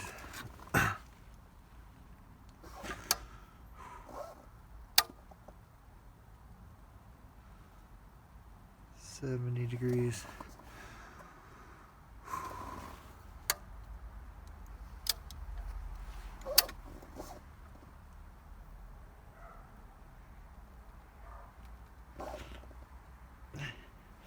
$80 degrees.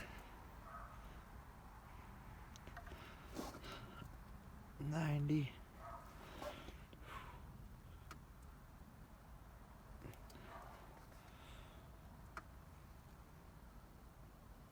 100.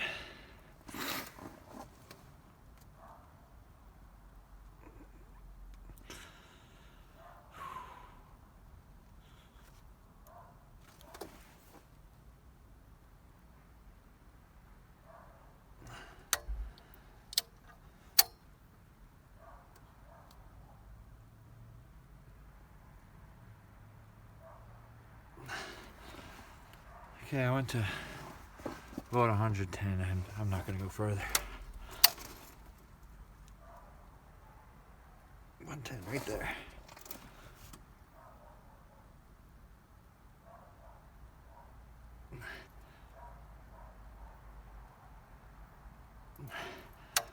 Okay, I couldn't help but take it to 120.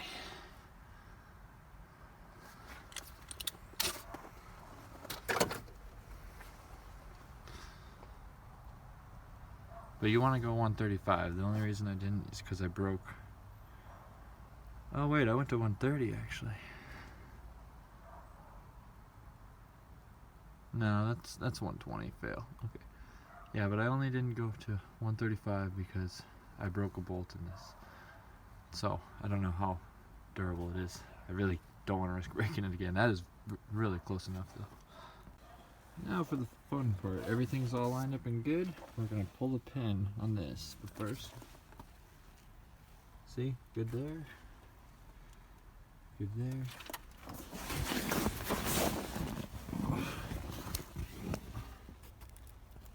And hopefully you can see it, but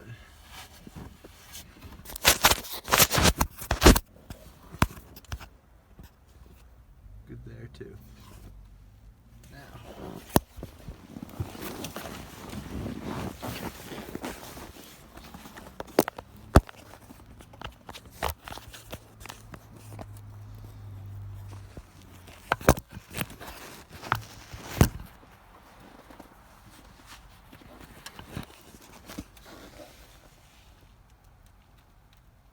that grenade pin and make it so there's no tension.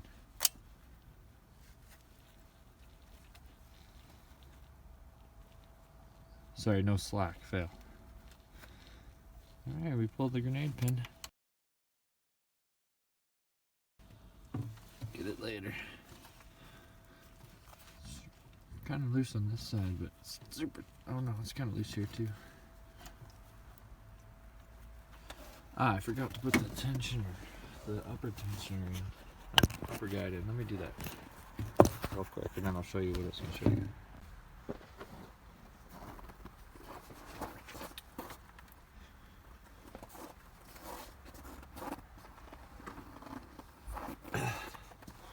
Now this is the old one that I probably shouldn't use, but I am using.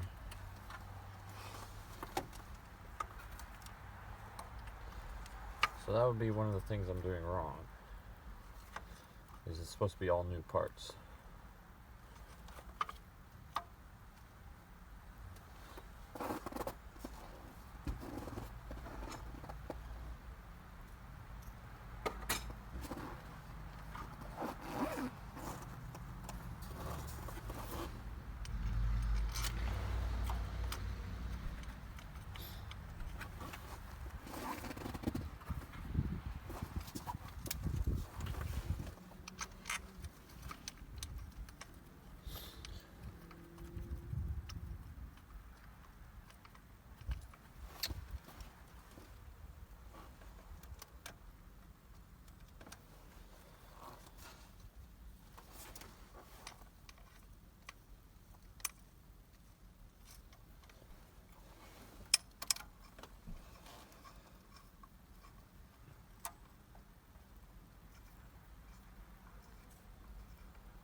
Good.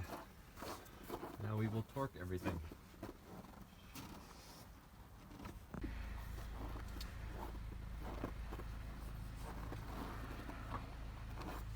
Okay, so the upper chain guide is at 89 inch-pounds.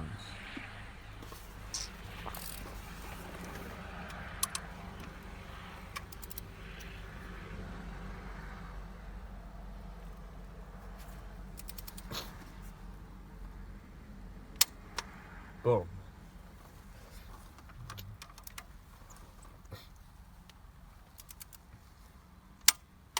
There.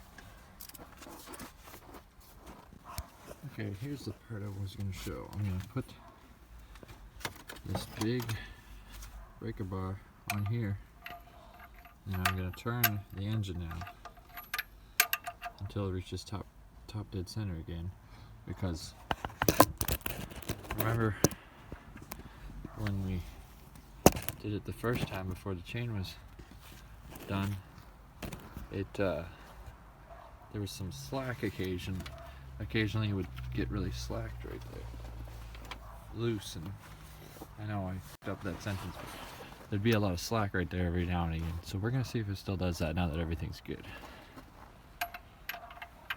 So just gonna turn it.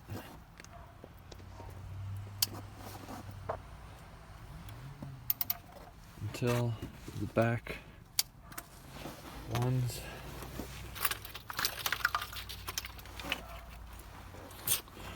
face the top again.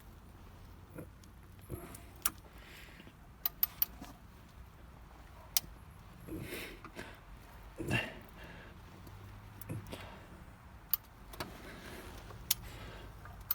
really doesn't want to turn right now. I'm gonna see if it's in gear. So yeah, that variable valve timing exhaust camshaft actuator is a faulty part. Alright, we should be good to turn.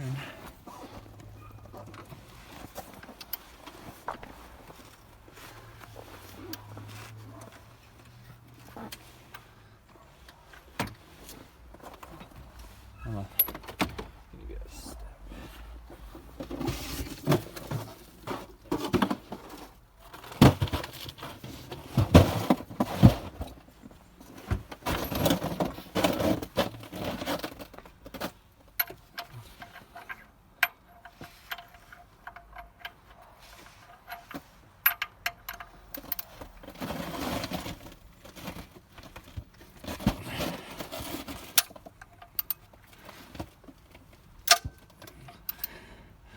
Oh, that didn't sound good at all. I think everything was just kind of freezing up. Yeah, I left this for like a week because I broke that bolt. Everything's turning as it should. Okay, I kind of want you to... Oh wait, you see how there's no slack here anymore? That's awesome, right? So that's one issue resolved. We got the new VVT on. That's 2 issues resolved. Okay, watch right here. This part's kind of awesome. In this area, watch this. You see that? What the hell? That was ice. Oh, I think that was some ice. Actually, gonna see what that was, Russell. Looks like it was just ice. Free. That's why I don't leave the project for too long. Kicking ice everywhere. So I'm gonna do this till our marks line up.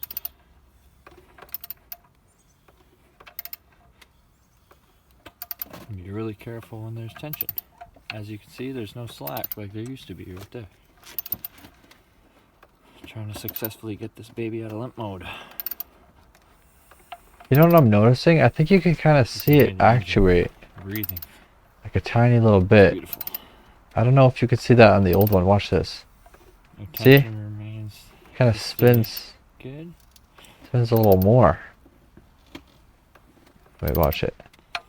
See that? Did you see that? I think that's it actuating. Lower part. I wonder if it was doing it before I changed it. I never noticed that till just now. That's kind of awesome. Anyway, I'm showing the lower view to show you the other 2 issues I resolved. I guess that's not gonna work. Trying to get the camera angle going.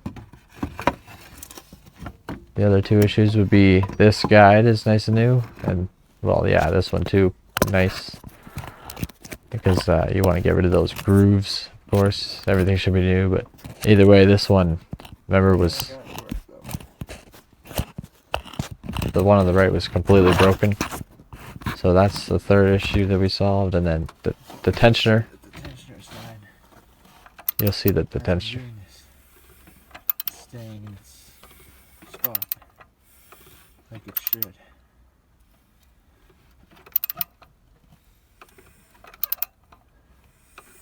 I guess I explained it just now.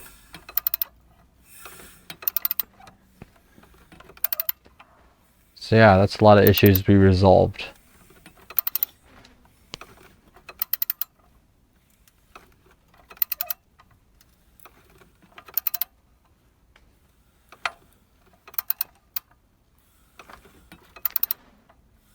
At this point, it should be clear that the engine is in much better shape than it was when we first took it apart.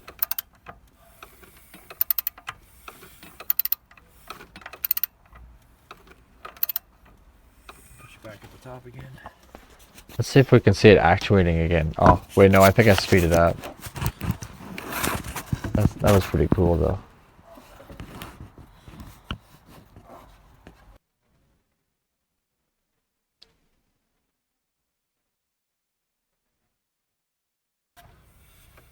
Yes, okay, it lined up with one there. You can see this mark coming around. See right there? Is it gonna be good? Boom. Perfect.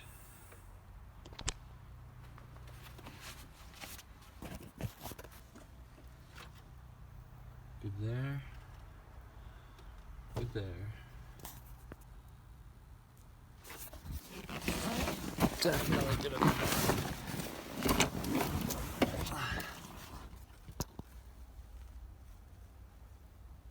Where is it? Right there.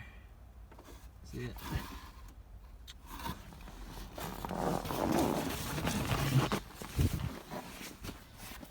Now, just because they marked up. Sorry, just because they've lined up again doesn't mean you get to stop turning it, because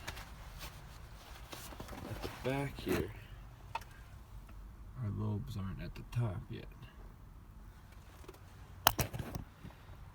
So when the lobes are at the top, that's top dead center. It's very close to top dead center when you do that. There are ways to tell when you're exactly at top dead center.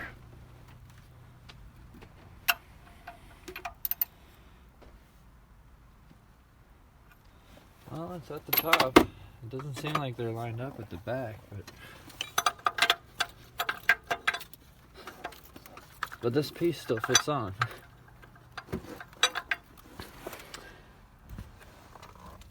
See? It doesn't look like they're lined up. It looks like that one is turned like that way, and that one's like turned that way, but since the piece fits on, that means that the timing is good. Since the marks are good, the fitting tool fits on, they're relatively flat at the back. So our timing is good. Time to put the front cover on after I show how to get all the silicone off. This part sucks and it can be really boring, so you don't have to wash this if you don't want, of course, but I just included it because might as well. Brake cleaner helps a lot, and you gotta scrape the crap out of the front cover, and you have to do the same with the oil pan. You gotta get all the old silicone off. A flat blade helps because there's these little grooves with so much silicone in them, and that scraper tool I showed at the beginning of the video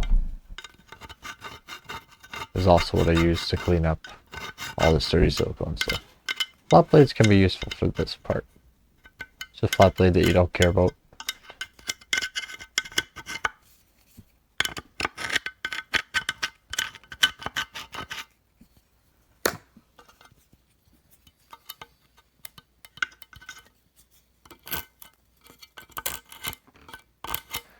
Because you don't want your new silicone just sticking to the old silicone. You want it to stick to the metal. Make it nice and tight onto the engine block. You're going to need to do that, so this is a part you have to do. I'm just showing right here how you can definitely get to that nice shiny metal.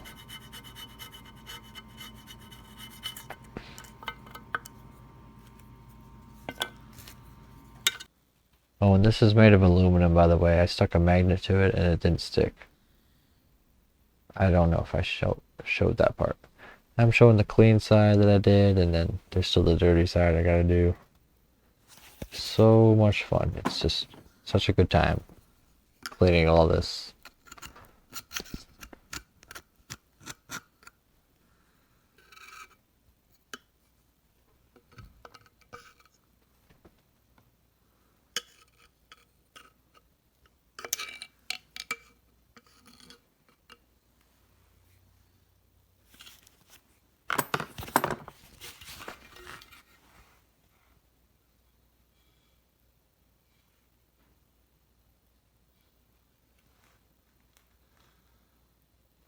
Ah, right there. Did you see that? Right there. This is the part where your oil pickup tube attaches to the front cover. So you can see how you would have to take that bolt off. See how clean I got it? It was right over here though. See all that residue? Okay, maybe you didn't see it, but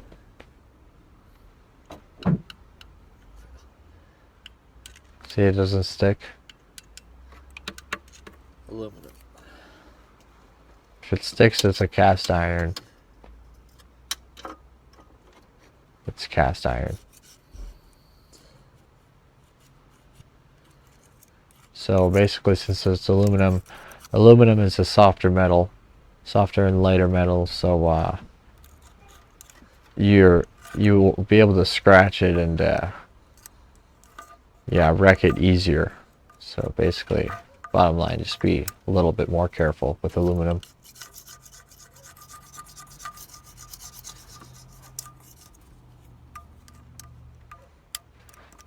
So you see how I'm having trouble with my scraper tool in that top part? Well, it works for like everywhere else when cleaning the engine block. Yeah, you have to do these parts. But yeah, but that upper part, I'll show you an easier way to get it all clean.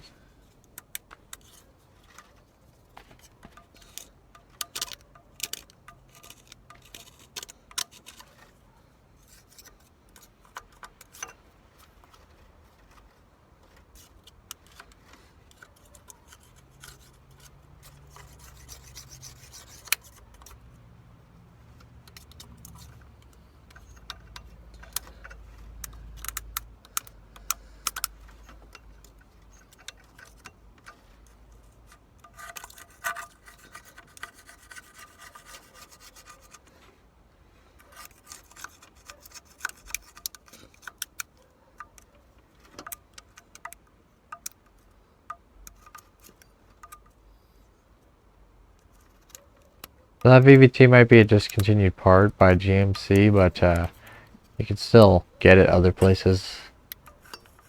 Kind of harder to get, I believe, but I think I got mine on Rock Auto.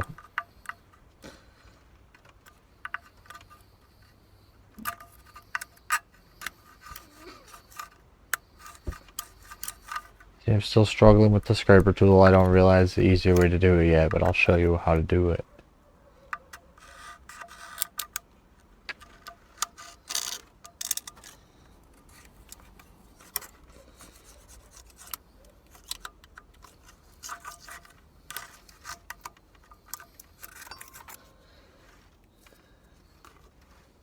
You don't have to like lay under the engine, anything. You can just feel for this part. Boom, look at that. Brought out the flat blade to clean it all up the rest of the way. That's a way easier way to clean that top part. So flat blades really help. Some that you don't care about, and then other sized ones. It's a useful tool.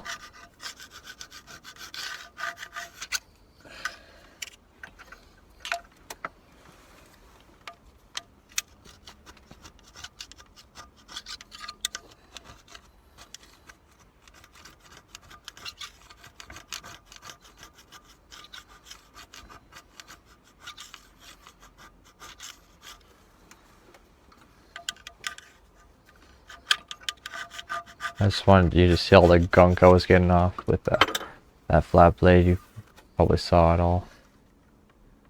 Just coming off in chunks. Yeah, I'm just partially showing how clean I got it. You can see that dial pin. Did you see that dial pin on the right side? Yeah. I hope you did. You can rewind the video, of course, and look at it if you want, but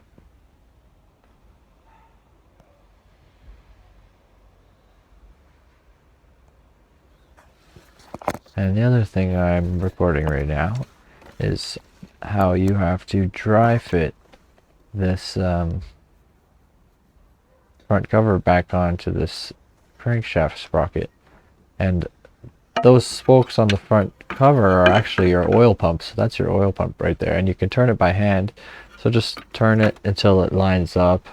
That's the whole purpose of what I'm recording right now and currently. Right now and currently. Currently, I should just say. See, right now it's not fitting on, so I'm gonna have to take it off and turn the oil pump by hand. Get it to line up.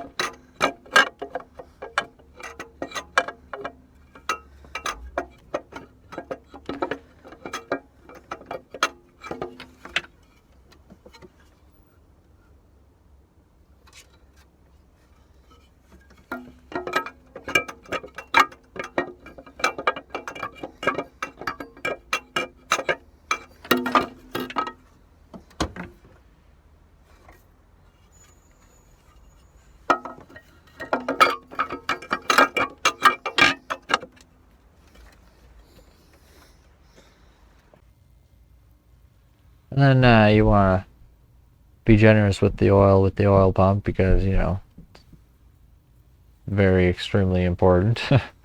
So just dip your hand. You should wear gloves for this, and dip your finger in oil and just lubricate it up. Try not to spin the spokes, or you could do this before you dry fit it. I did it after. I just was careful enough not to move the oil pump.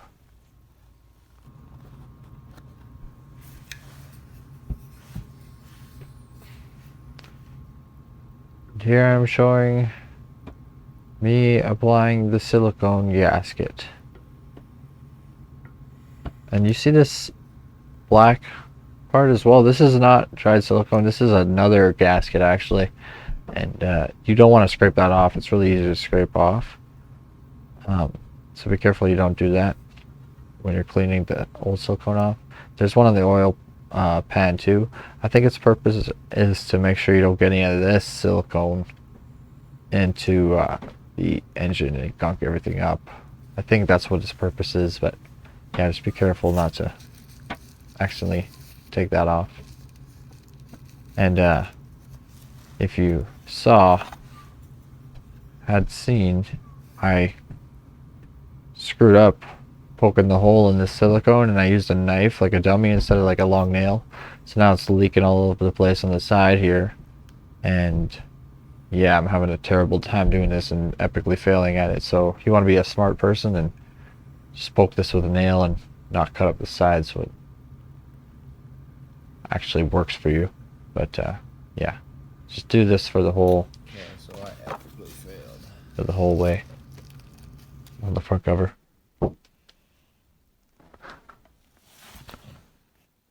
Need silicone right here too on this circle. See right there? You need it right there. And the other two. Horrible job right there.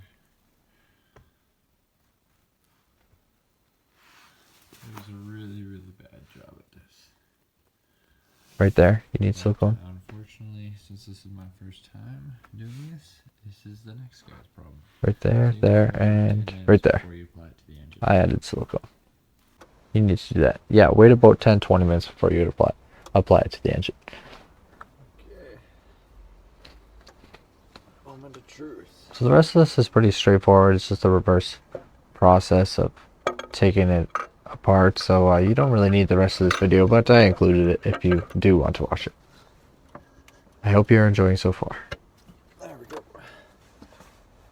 And it fit on first try because I dry fitted it. Dry fit it. Yeah, I got them now. So one of them left here. Oh, there's a whole lot of silicone in my way there.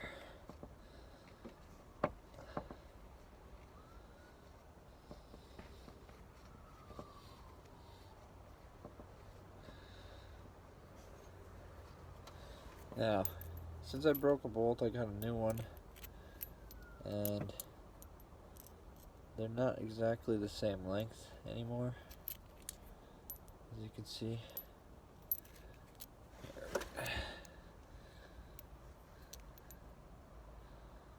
Just a little bit different. But the threading is the same.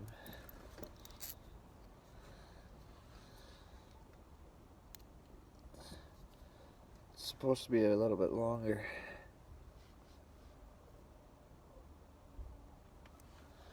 The threading is the same, so I'm going to try the bolt here, because when everything's together, I can still change it if I need to right here, because I won't have to take anything off. So we're going to see if it works. It probably will. I don't know. I might not torque this one though, just in case.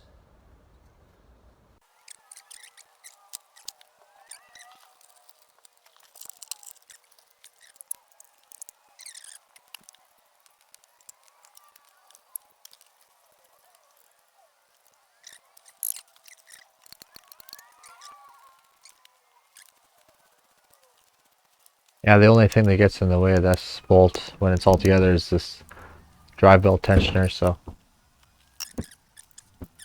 I can easily fix it if something were to go wrong with this different bolt. An extension. And you want to put the water pump on at the same time, because you don't want the silicone that I'm pointing out right now, right in those holes for the bolts, to dry up and get in the way later on when you want to put the water pump on. So you just put the water pump on at the same time you put the front cover on. You don't torque the bolts, you just hand tighten them. So I'm just doing my best to get all the silicone out of the way for my terrible job at placing it on the front cover. That's the whole reason it's probably leaking out those holes, but it's all good. The old bolts had silicone on them too, so it is all good.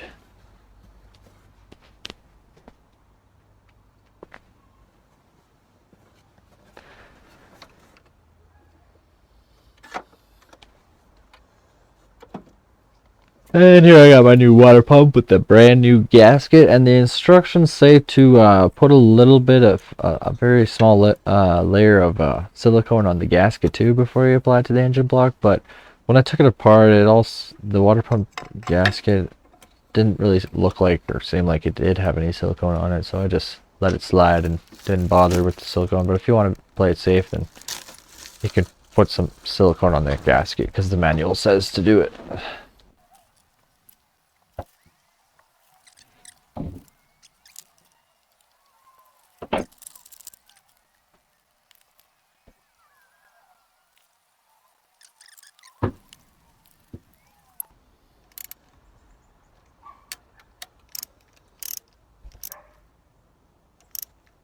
Then you want to wait like There we go.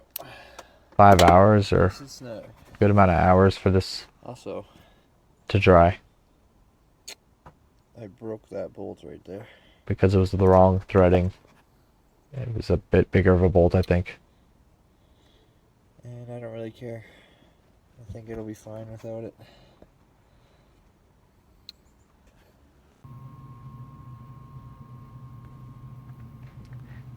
This is just me cleaning the silicone off of the oil pan.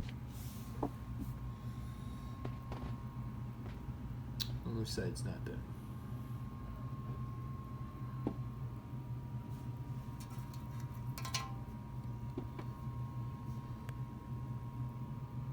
Lots of fun.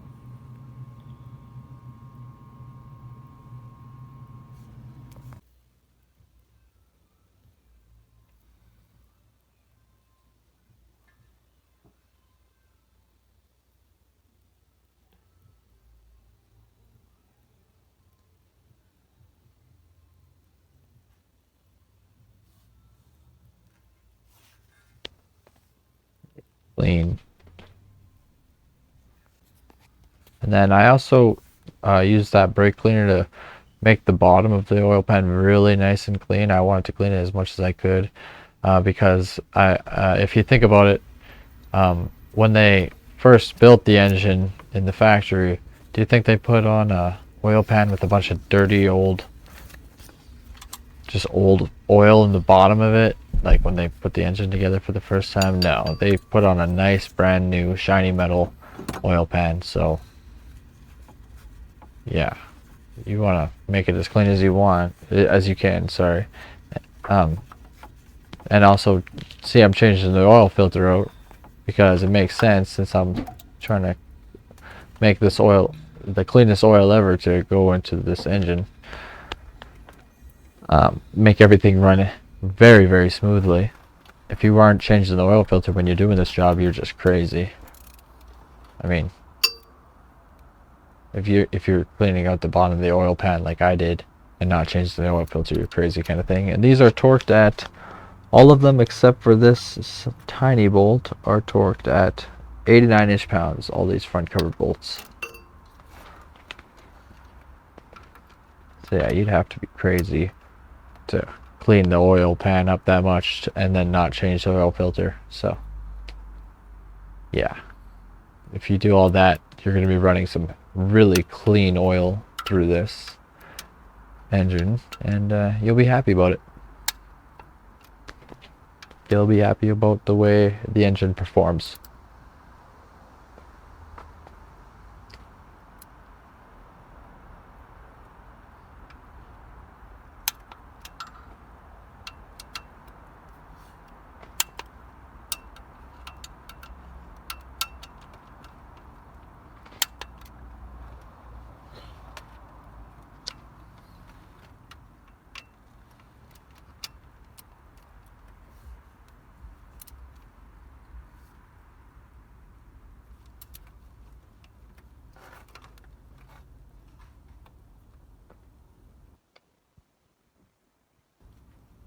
This is after it's dried, of course.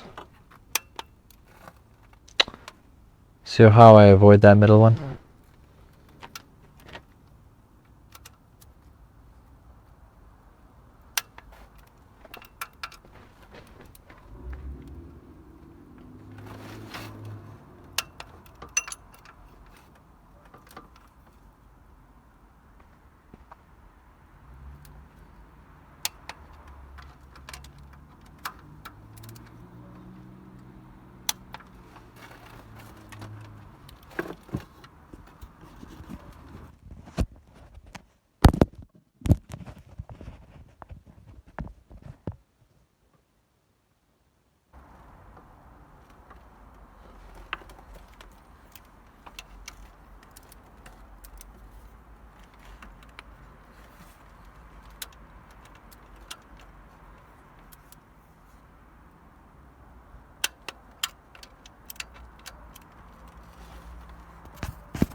So the water pump bolts are also at 89 inch-pounds.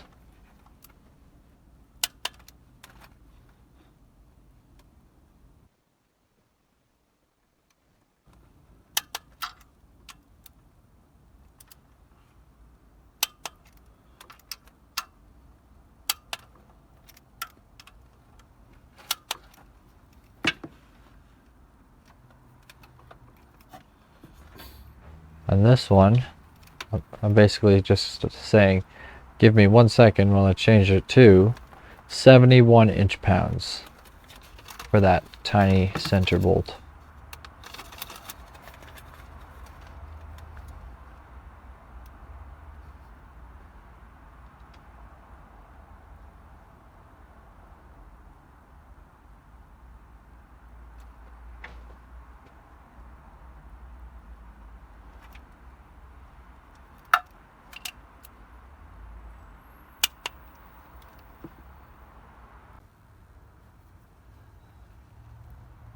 I'm just showing you, see there's that gasket, that other gasket for the oil pan, you can see it. I'm just showing you that I have to clean this mating surface for the oil pan to engine block. If you can't reach that area with a scraper tool, just use the flat blade again.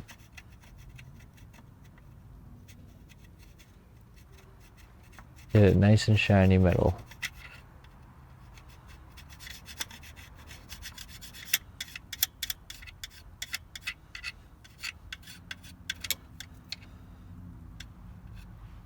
You can see the flywheel right there.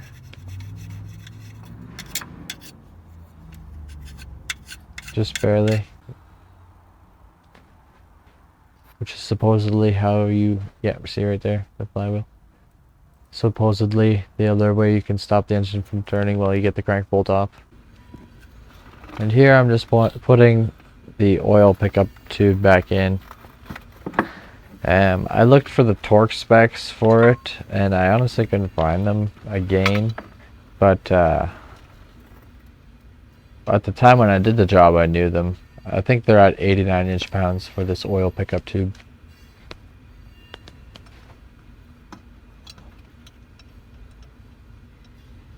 I could be wrong, so I'm sorry that I don't know what they are currently. I knew what they were, but I don't know what they are right now. You want to do the bolt that attaches to the front cover, aka the oil pump, first. I just did this bolt over here just to kind of make it easier for me, but just tighten the pickup tube to oil pump bolt first, I would. And you gotta make sure it's on there good.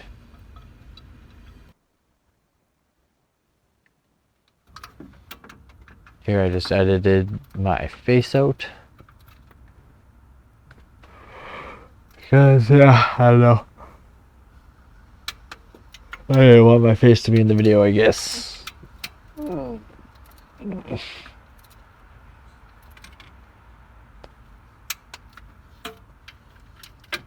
Also, every time you kind of hear it muted, that was when I was like cursing, so I didn't want to include that.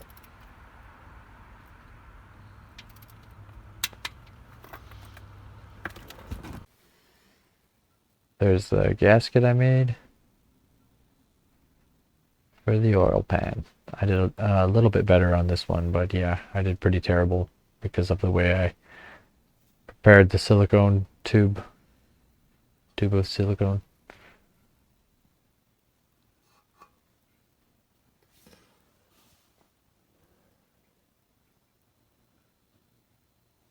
Yeah, I know this is just terrible. I'm alright if you think the same, but no leaks after the job was done, so it's all good. It's all good. It's better to have more than less, because less silicone you'd have a leak, and but the thing is with more silicone is that's bad too, because you don't want it actually going into the engine or into the oil. I mean, with the front cover situation, you don't want any of it like dripping onto, let's say, like the timing chain, and then kind of gunking up the timing chain, or you know, like all sorts of things can happen if there's too much. But it's better than there being not enough. And these are little black little spacer things, I don't know, and they were there when I took it apart, so you got to put it back. And my theory to what their purpose is I think they are to keep silicone off the bolts, possibly.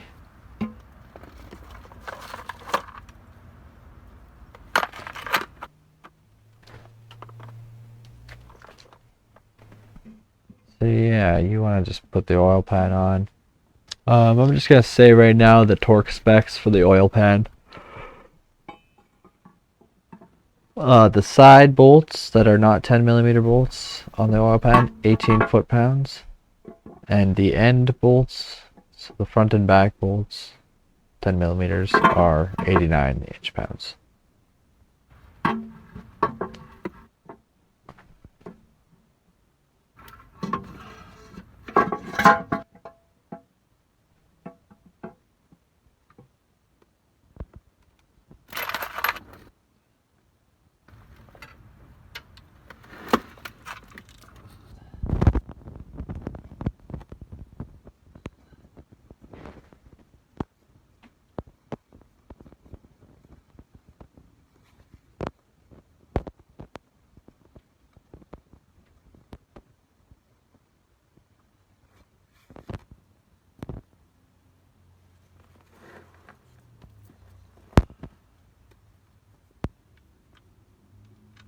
See, once you applied the silicone, like once you're pressing that oil pan against the engine block with that silicone there, you don't really want the oil pan to let go. So that's why my hand is always holding it up as best as I can.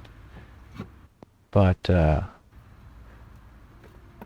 you'll see here that I don't know why, but I put a bunch of bolts on this side. The easier way to do it, so you don't have to hold it with your hand here forever, is you put 1 or 2 bolts on this side, and then you go to this side and you put 1 bolt in, so you don't have to put your hand there. You'll see right away here. So as I'm letting go my hand, it's dropping, which you shouldn't let it do that. If you can stop it, you might as well.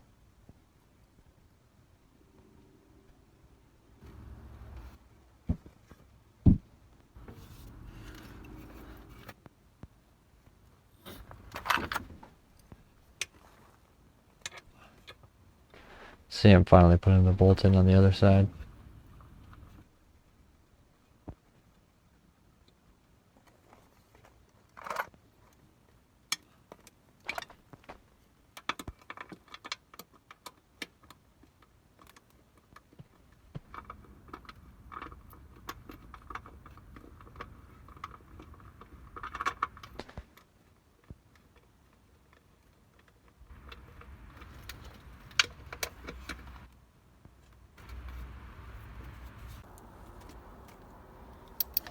Here I'm putting the crankshaft pulley back on using the bolt, the old bolt, not the new bolt, just using the old bolt. So basically, remember, the bolt wasn't long enough or whatever, so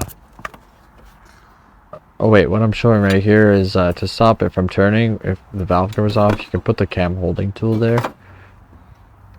Because it'll stop the cams from turning and stop the engine from turning, but you don't want to put a lot of pressure like that on the camshafts anyway, so you can maybe start it like that, but don't tighten that, don't torque that bolt at the bottom by having this holding tool there, because you have to torque it to 110 foot-pounds. That's a lot, and you don't want to put that much pressure up here on the cams. So just, I put the screwdriver back and I wedged it in to make it work, as you can see here. But what was I saying before? Hold on. Oh yeah.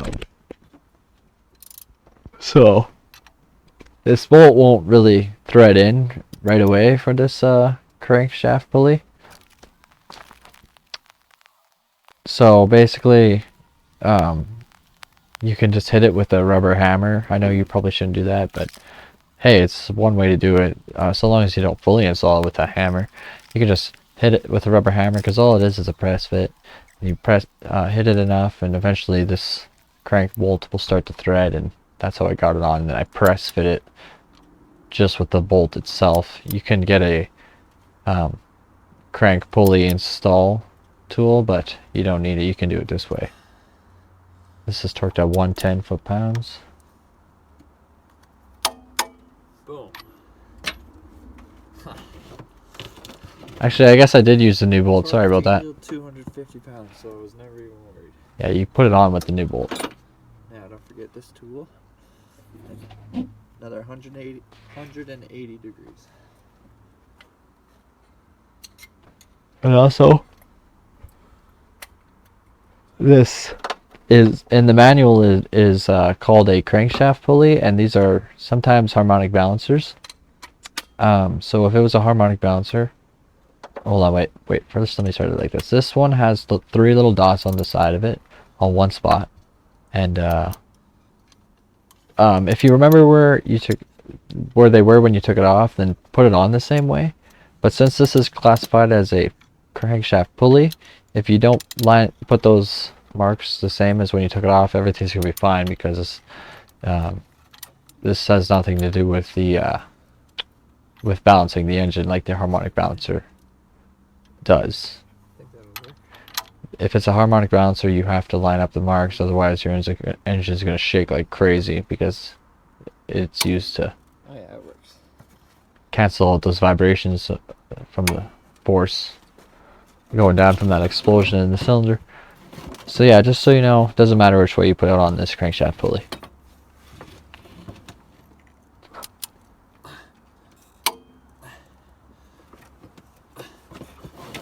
Might just stay there.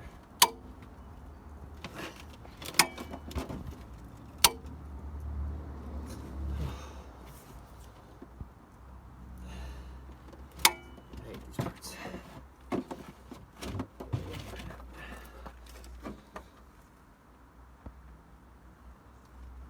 Okay, not there yet.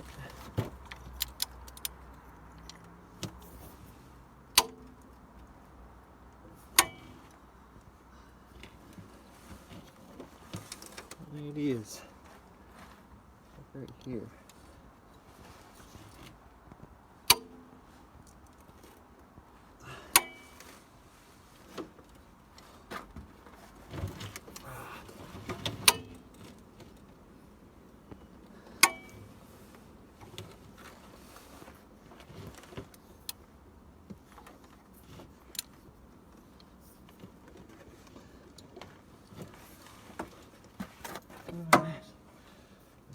see at all.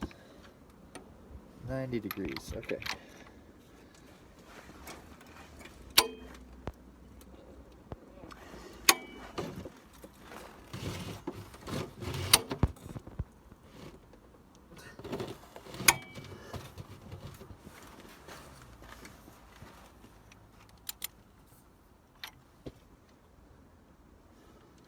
$120 degrees.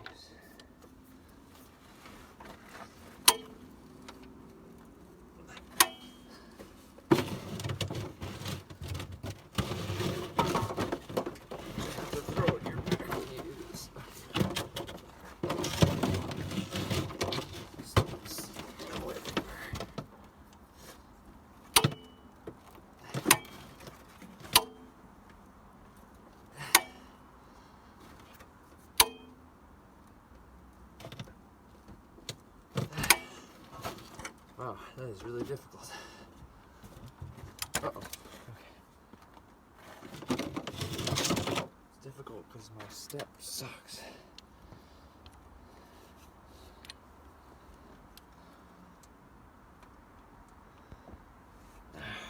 Still not there.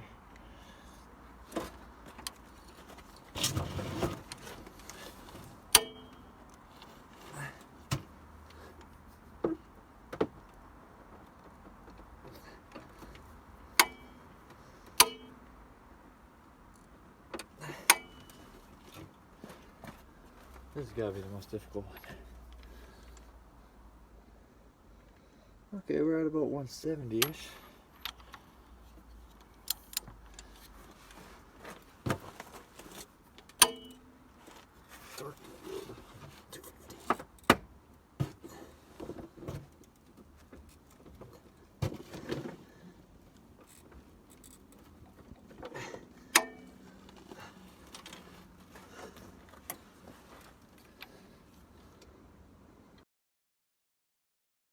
At like 170.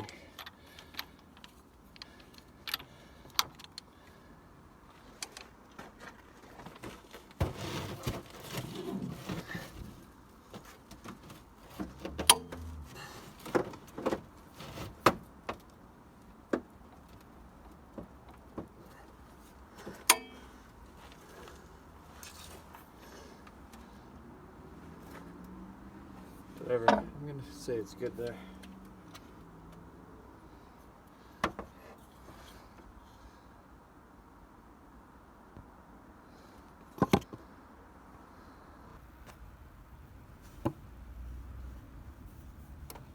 Get those dots? Yeah, it doesn't matter where they end up. Because it's just a crank pulley, although you should put it back to what it was. Where it was at, sorry. And those are at 89 inch-pounds, which I said earlier. Those are the ends, the oil pan. Here are the two that are kind of hiding away.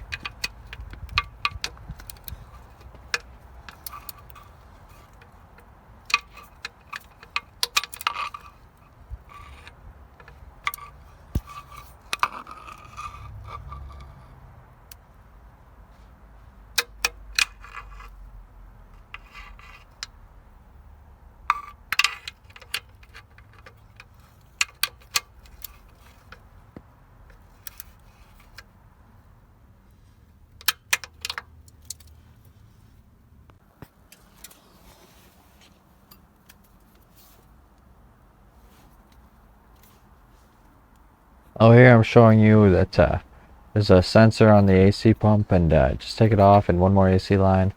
Take it off, take the AC pump out if you want, because I'm putting the steering gear in right now, and I just thought it would get in the way. I just knew it would get in the way, so I just took it out to make life easier. It was also getting in the way of my oil pan when I was putting it in, so yeah, just take it out if you want. And here's the mating surface for the engine to the valve cover, the engine head. And if you can't fit your scraping tool in right at that spot, you want to just use a flat blade screwdriver will work. I use this giant one that I have. You just want to lazily scrape it off. with your flat blade. And see, when you do this, you don't want to just scrape it and make it clean. You want to push the debris and literal dirt just out of off the engine and not into the engine. So you just lazily scrape it and make sure it doesn't end up in the engine, because you know your engine will run all that much better if that doesn't fall into it.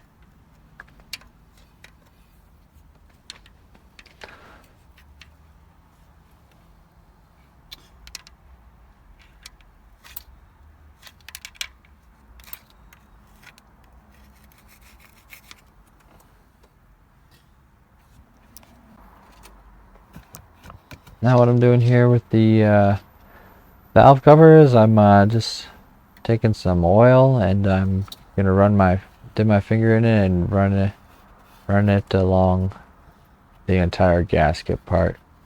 This is to just help it seal better, basically, and make sure everything goes into the right spot, nice and smooth. You can skip this part if you want, but it helps.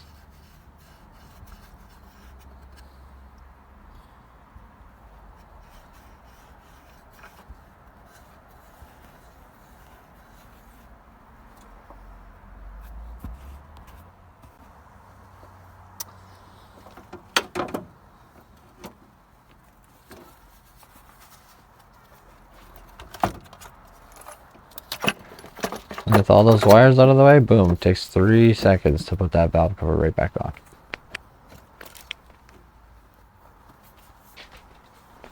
And you can see that little prong thing I was telling you about earlier. So you use the 10 for these bolts again.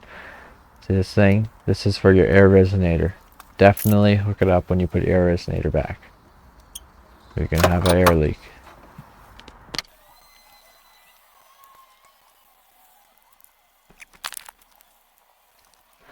And this tube here is for your air intake manifold, which I forgot to mention.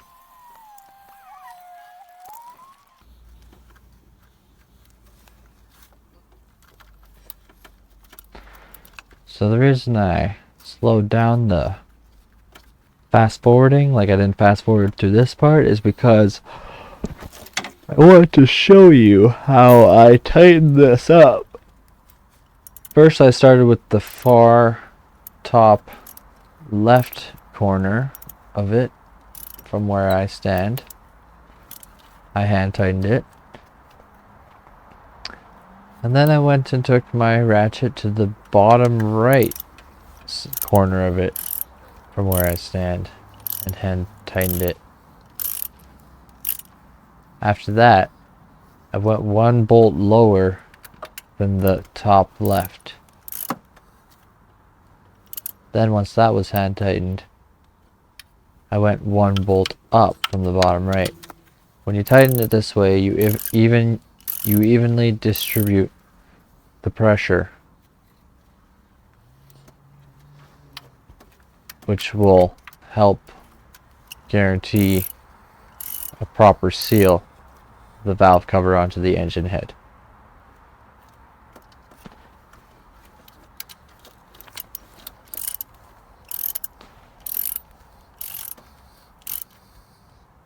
This applies to everything actually in mechanics, pretty much. I can't see anywhere where it wouldn't apply, so yeah.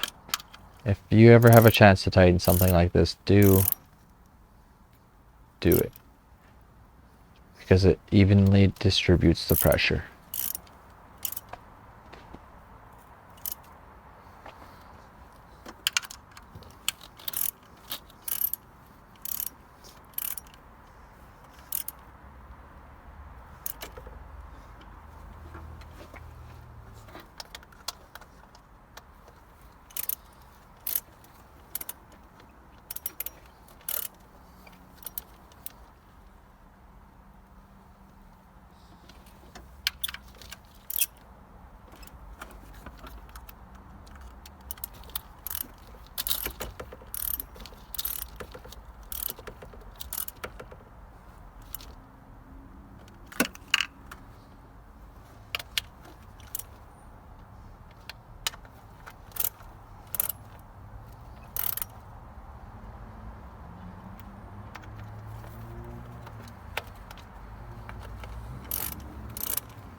bracket just fell right off.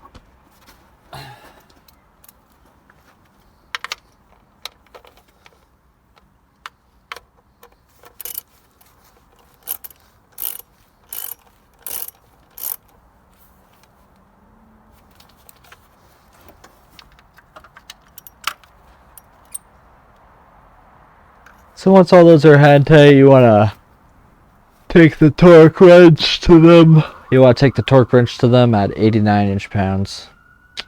And you can tighten them the same way, like distributing the pressure again if you like, but I just did it like this just to make sure I didn't miss any. I mean, when I was tightening it the whole time, I could have had this torque wrench on it, so you know, kind of don't know why I did it like this.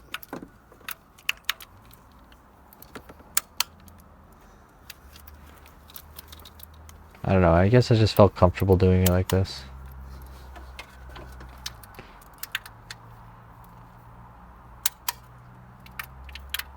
Because I feel like maybe you shouldn't torque them all like that right away. I feel like you should hand tighten them first. You know what I mean? Just to make sure everything fits. Everyone's entitled to their own opinion.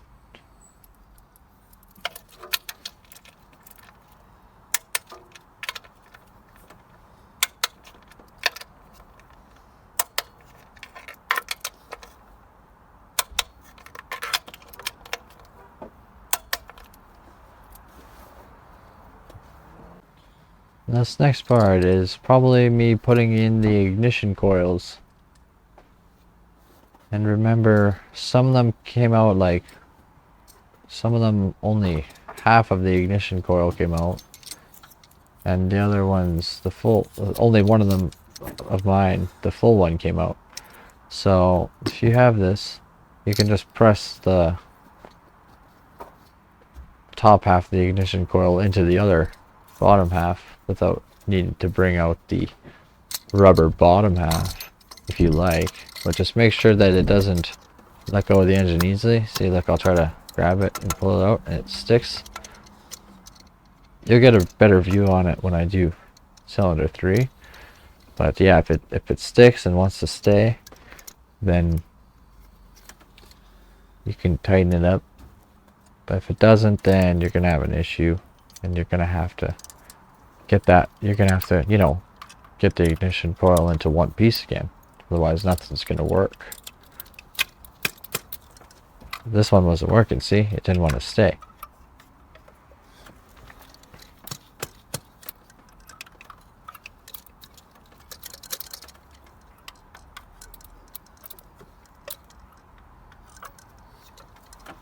So yeah, if this happens to you, you don't have to be a kind of dummy like me. Doing that with the hammer. With it, you can just reach some grips into that hole and grab the other half of the ignition coil, pull it out, and put it back together. I mean, I don't know why I didn't do that, but I didn't. Eventually, I got it to stick actually, so that's why. Let's see, watch this third one here. I pressed it and then it doesn't want to come out, see? So I'm like, alright, and I tightened it. So if you do that, it should work.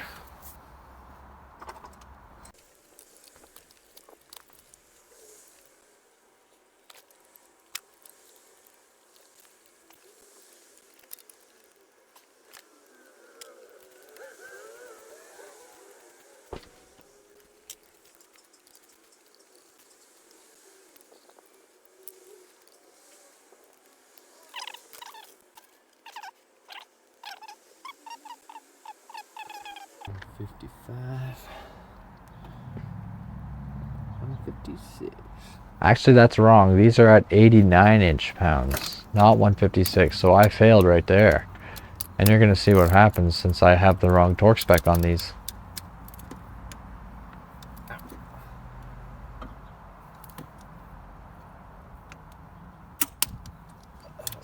89, not 156. 89 inch-pounds.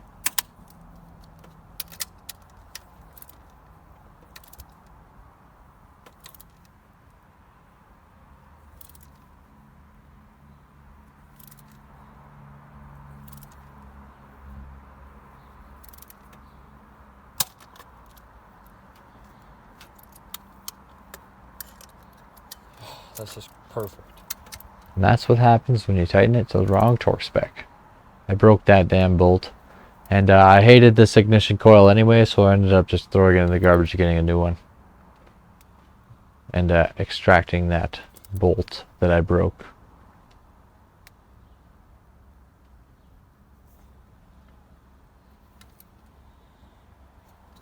I'd say that's good.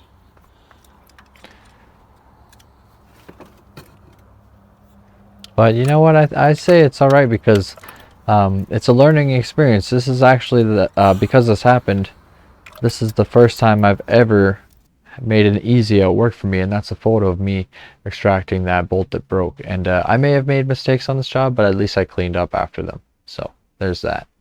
So yeah, I love this photo.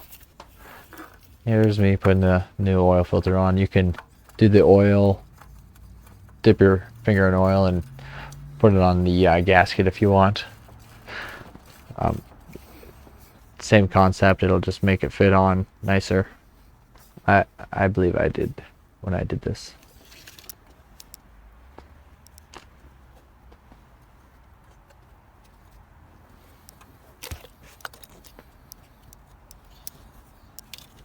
And here's another situation where my pipe wrench comes in handy.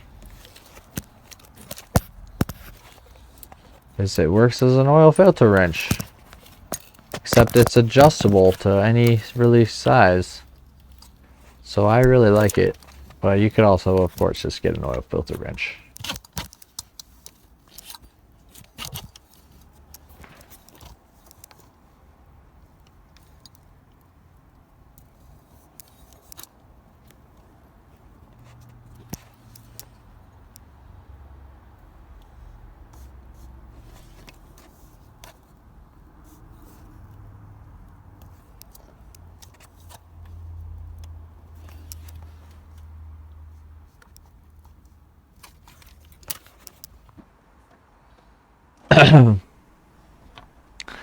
And here I am, of course, just putting these little bolt cover things back in. And I think it's kind of slightly funny because I put them in the different spots from when I took them off.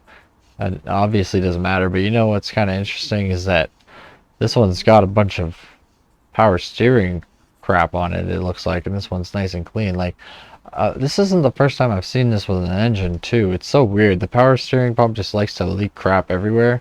See, look at it right here, and then this side of the engine is just nice and clean. Like, I see that on multiple engines. It's really strange. It's interesting though.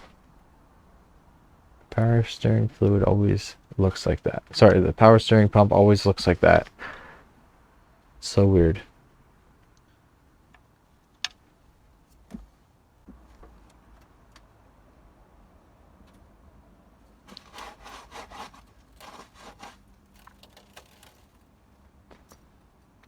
What am I doing here? Oh, I remember. Putting on the water pump pulley.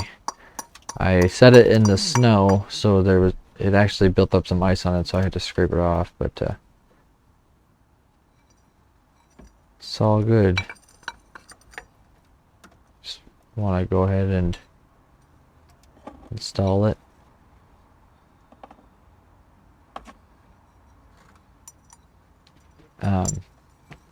Same as the way it came off.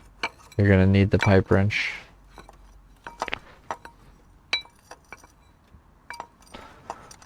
The pipe wrench is used by like plumbers and other types of jobs. It's an interesting little tool.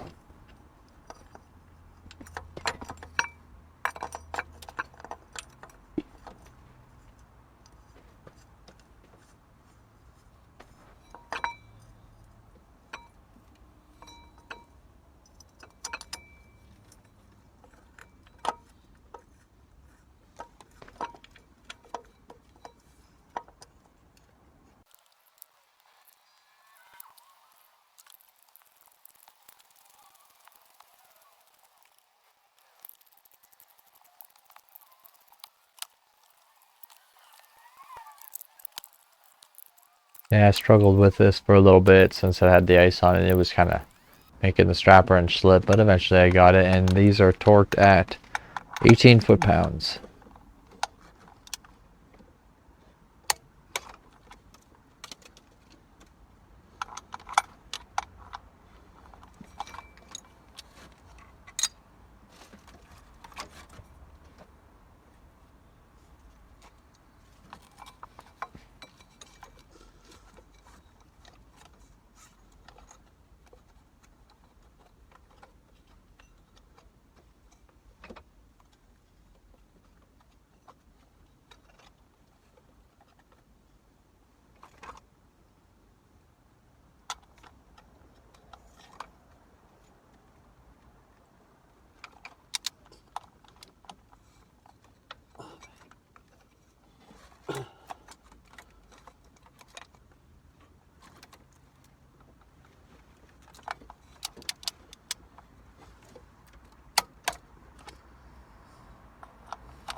Alright, now that we got that pulley on, we are going to put the drive belt tensioner on.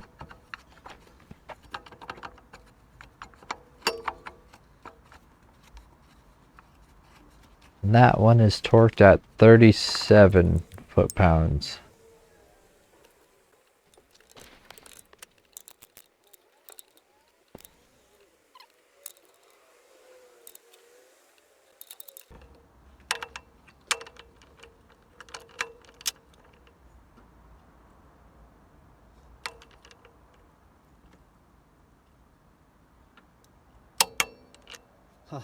Sweet.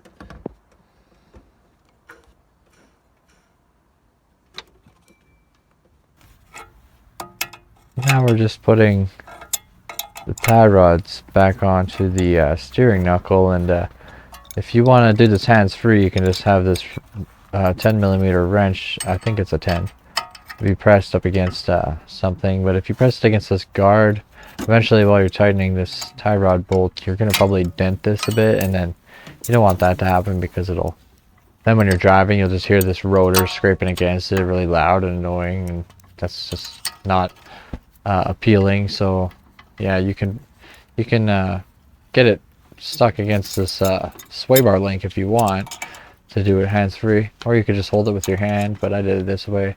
Be advised, if you do it this way, you have the possibility of getting that wrench stuck right there, stuck to that sway bar and to that tie rod, but yeah, you'll find a way to get it off. These tie rod bolts are torqued at 33 foot-pounds plus an additional 95 degrees. You're going to need a deep socket for that. You're going to have this wrench on for the first part, and then once it's tight, the deep socket will work and it won't spin. Right now I'm getting the upper view of the other two bolts on the steering gear that I did not show earlier. And here's the lower view. And if the socket doesn't fit on when you're tightening or loosening it, you can use a wrench. And here I'm going to show you the bolt that I had to remove and install without even looking at, because for some reason, even though I could see it from the top, I could not get a socket on my ratchet with the socket onto it. So from below I was able to do it though. See, you'll see me thread it in without even looking at it, just feeling for it. So you might have to do the same.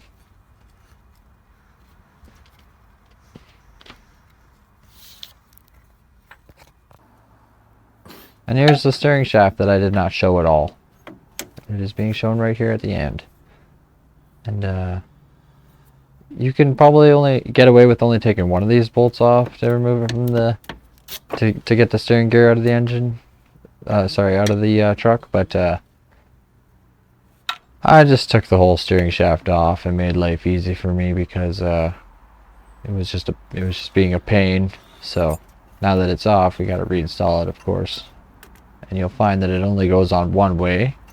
It only fits on one way onto the steering gear, and the part where it goes onto the steering wheel, it also fits on only one way. There's a groove on the metal part of the steering shaft. There's a little groove on the top end. Perfect for a bolt to sneak by. And you'll see when you do the project. And it basically completely keeps that steering shaft in place.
Right here I'm showing you how to tighten or loosen these giant bolts which hold your steering gear to the frame of the truck.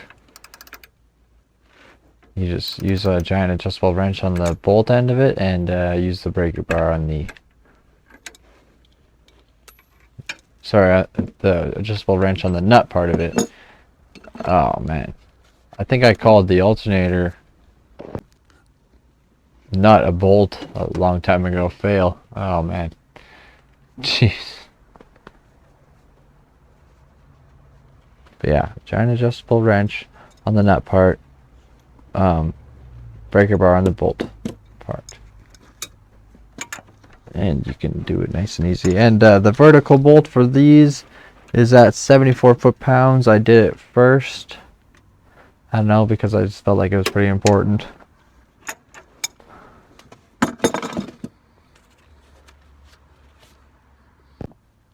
And the horizontal bolts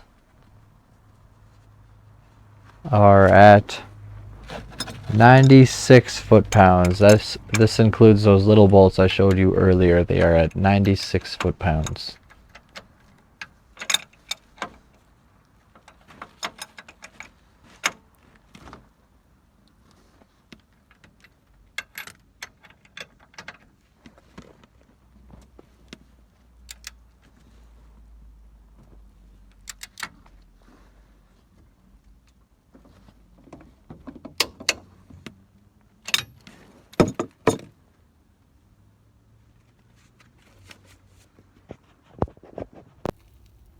$96 foot-pounds for this one, and the one above it that you can't see. I was able. You're not going to see me torque it right now. The one above this one that I'm doing, but I was able to reach it with a 1/2 inch to 3/8 converter and a deep socket. That's how I was able to reach it with my torque wrench.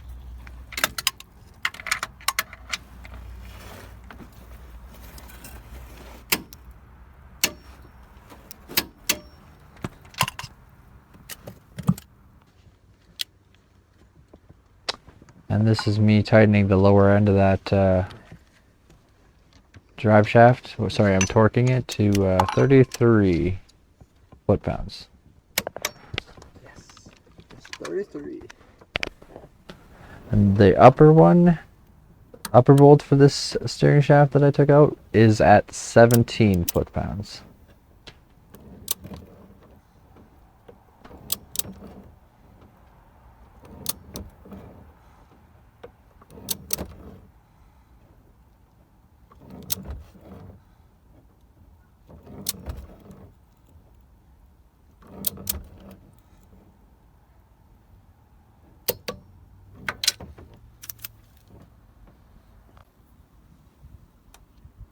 Here I'm just putting the oil on the gasket for the air intake manifold, same as I did for the valve cover. You want to get new gaskets for the valve cover and the air intake manifold as well if you're doing a project like this, but I was like, these gaskets look like they're in perfect condition. I'm just gonna use the old ones, you know. I didn't want to spend any more money. They're gonna work perfectly fine, you know. Come on.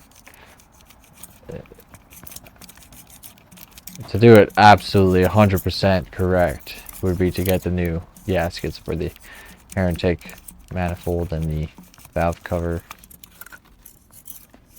I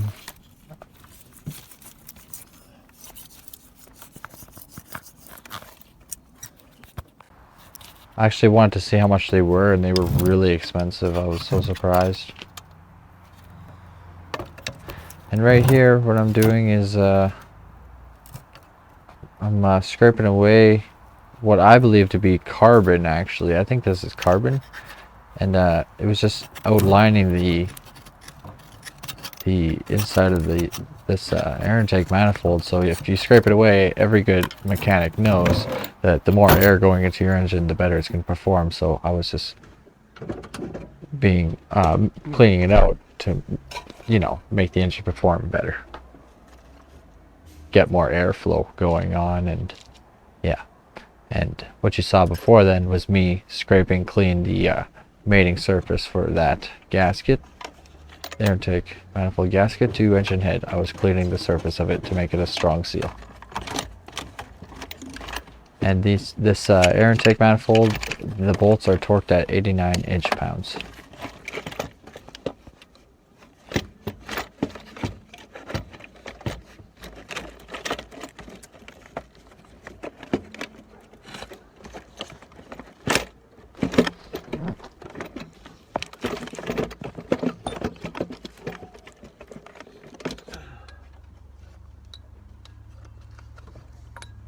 This is me just putting the AC pump back in.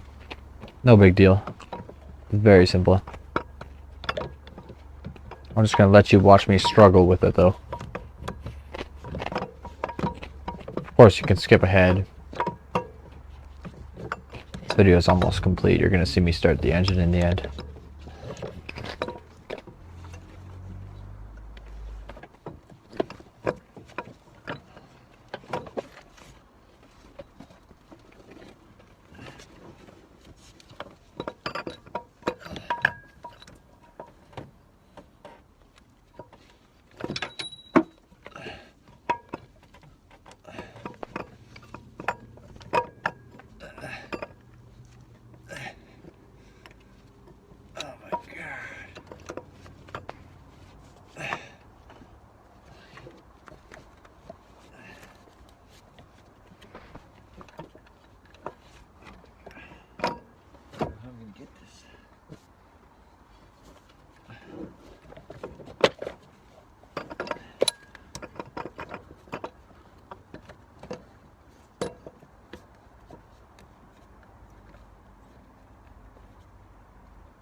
Like that.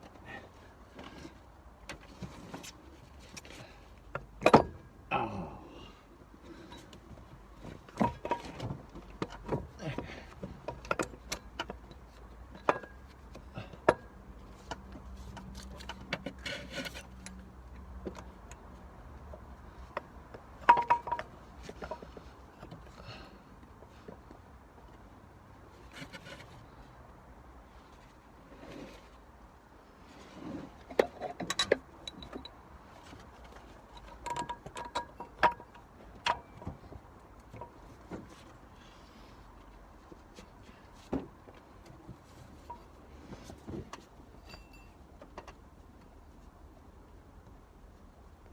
There.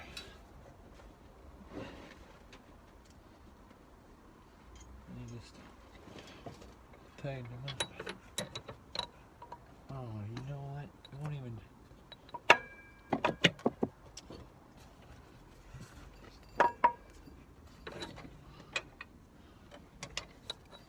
It won't even go on.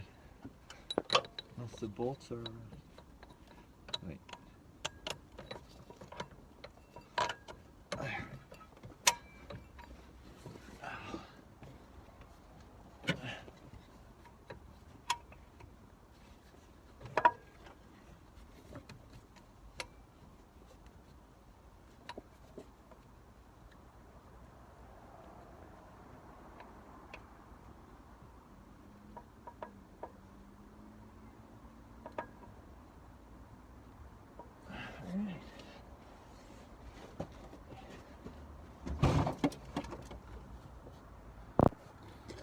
And torquing these at 37 foot-pounds. You only see me torque 2 of them. The third one was really hard to reach with the torque wrench. So just get it really tight, it'll be fine.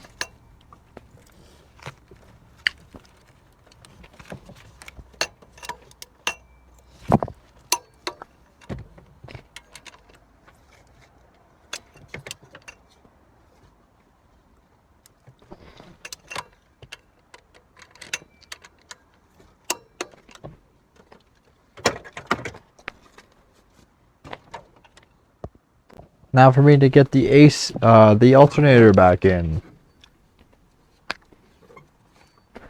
Now remember, the bracket was in the way of it. So we're gonna place the alternator somewhere. or close to where it needs to go, and then install the metal bracket that was in the way, so that the metal bracket doesn't get in the way when we're trying to put the alternator back on. It kind of looks like here that the bracket doesn't get in the way, but I'm pretty sure it does get in the way, so just doing it like this will probably be the right way. You'll probably save time and whatever.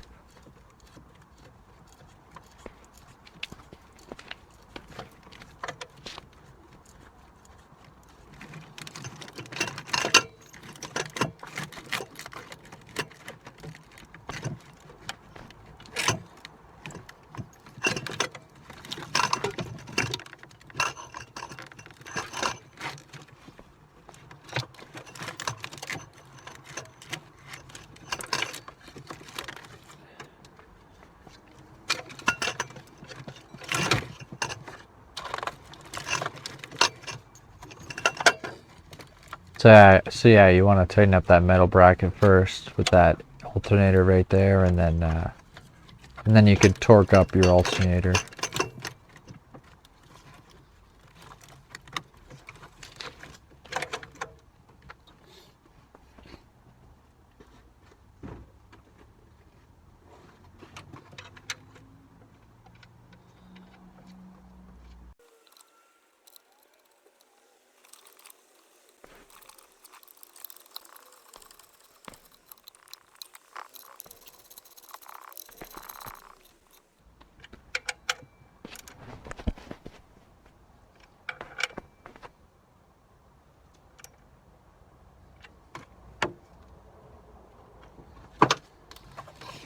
Now you may proceed to the alternator.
Yeah, I tighten these.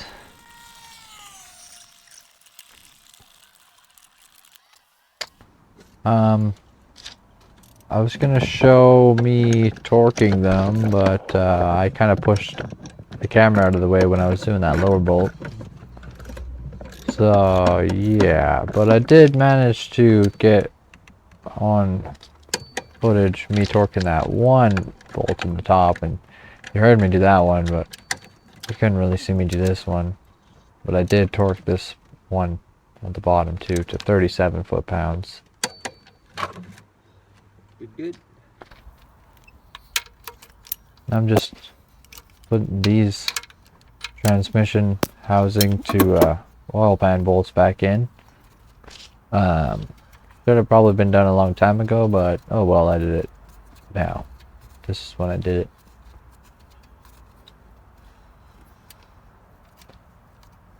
Probably. I don't know. These videos aren't exactly in the order of which I did them. I just slapped it together as best I could.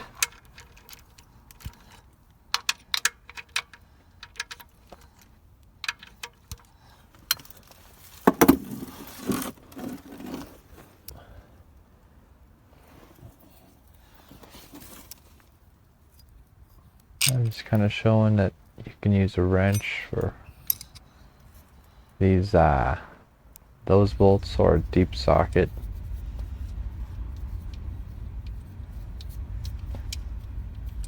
And then, you know, put this these transmission lines back, the bracket that holds them back where it went, where it goes, and then put those nuts back on and tighten them. I'm gonna skip ahead because I remember this part was taking a while. Yeah, see, like, so it's nothing, you just tighten them up, it's all good. Nothing too complicated, and yeah.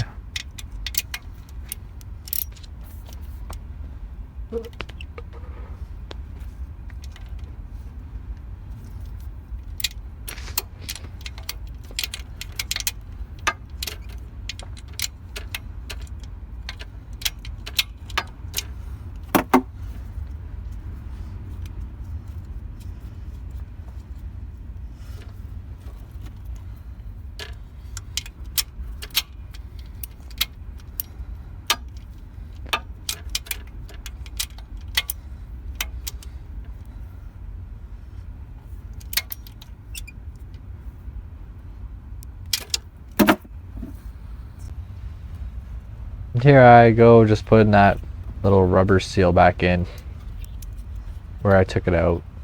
If you don't put this back in, you'll probably leak some oil. A bunch of oil. Which would be terrible. Very terrible. Another occasion where the rubber hammer comes in handy.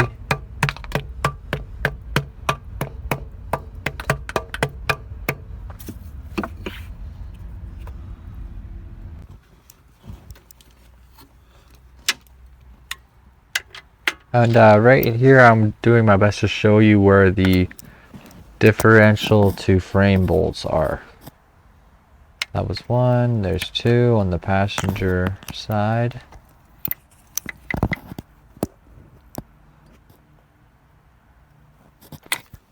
And these get torqued to 112 foot-pounds. 112, that's a lot.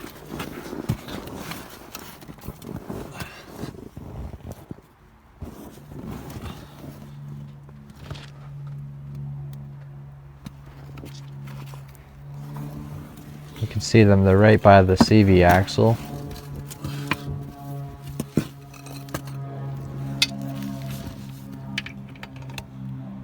Or they're right at the CV axle, whatever. I already got them tight. I'll be torquing them at 112.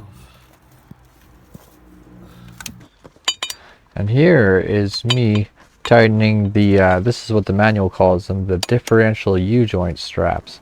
And I think it's kind of funny because right now I'm showing that you can stop them from spinning. You can stop that drive shaft from spinning just with your hand if you try hard enough. But I'll show you a better way to do it. See, look, I just used my hand to stop it from spinning. Those are torqued at 15 foot-pounds. But here, I'll show you the better way to do this.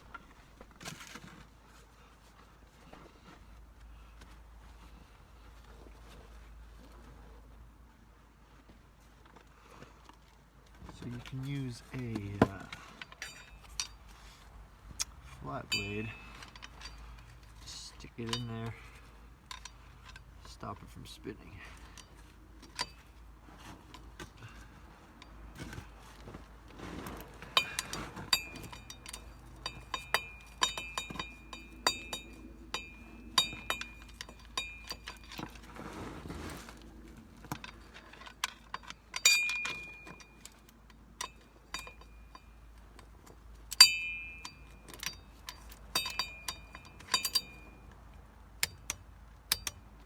See?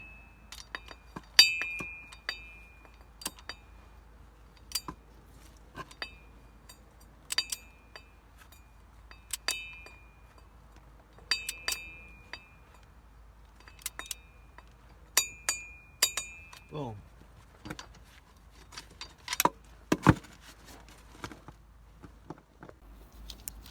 This is me just putting the sensor and other things back onto the air intake manifold. You got that sensor, you got this tube that goes to your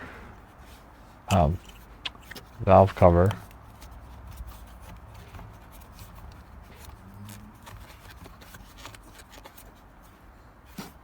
Then you got this tube on the other side, which goes to your brake booster, which helps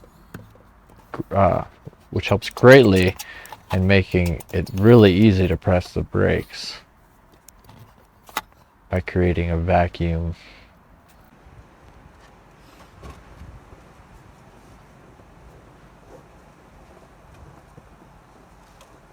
And this is just me putting the throttle body back on.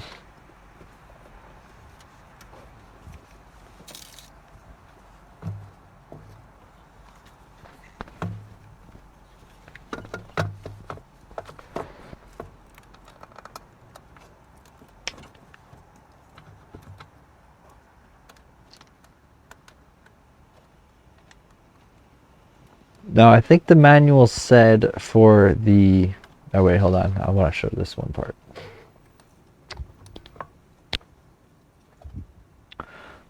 Only about 5 minutes left.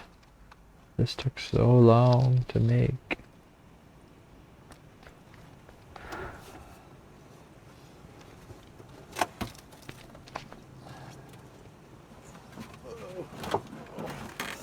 Come on, damn it.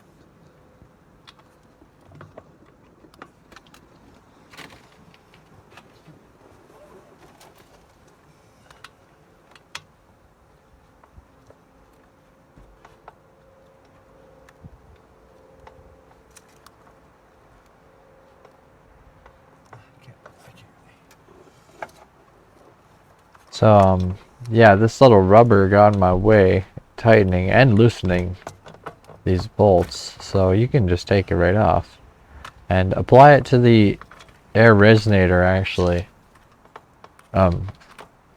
Because it goes on the air resonator first, and then it goes on the throttle body.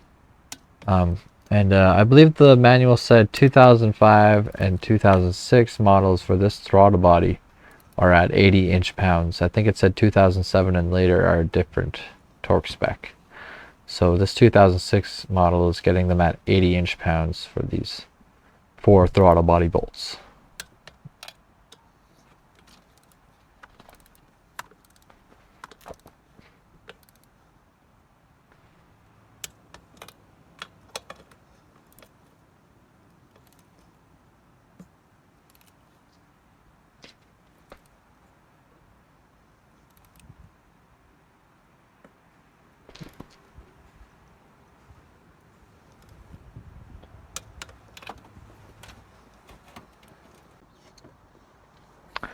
This is me really simply putting on that, where we first started, that hose.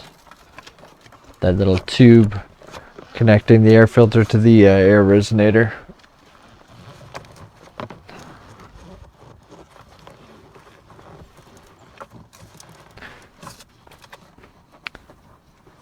And you want to do what I'm doing here and take your time and make sure it's on absolutely correct. It might look right at the bottom, but it might look right at the top if you messed up at the bottom, and it might be good on one side but not good on the other. Like, you want it to be absolutely perfect so that you get no air leaks and that everything is just good. So.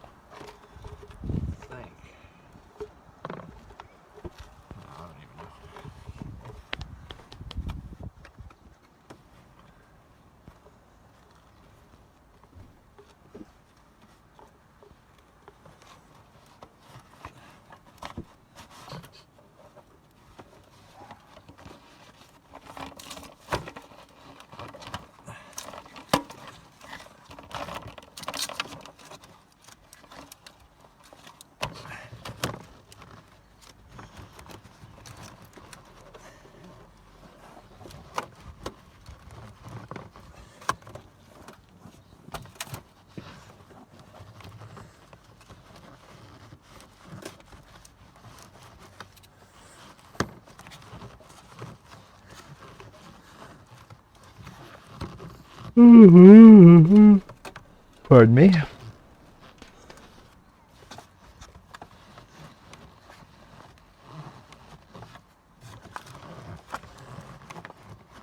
Boom.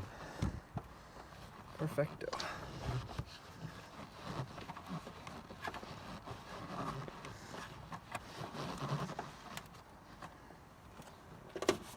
Then you want to put the fan back on, fill it with coolant, fill it with oil, fill it with power steering fluid, and then pretty much good to go. Put the battery back in. A few other things I believe, and yeah.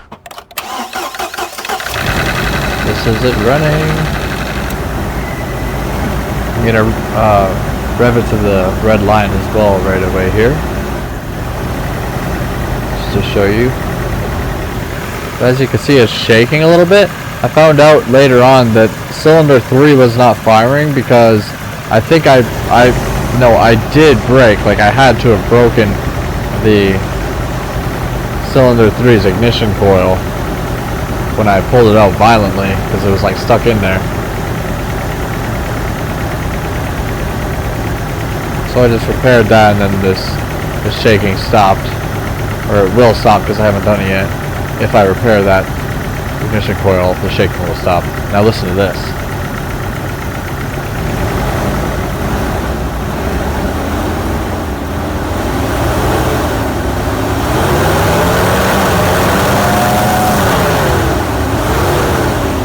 I can absolutely already tell that this engine is in much better shape, even though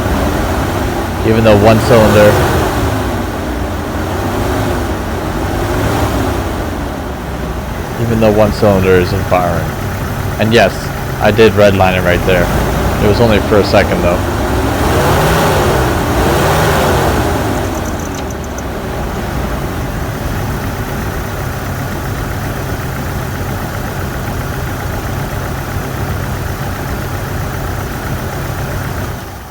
And that is all I have for this video. There's a small little clip at the end that shows when I believe I broke the ignition coil for cylinder 3.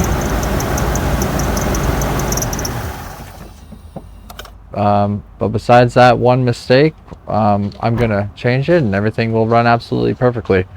So thanks for watching my video. I really hope you enjoyed. See here, did you hear that snap? That's when I think I broke it. And then look at how violently it came out. Alright, thanks for watching. Have a great day.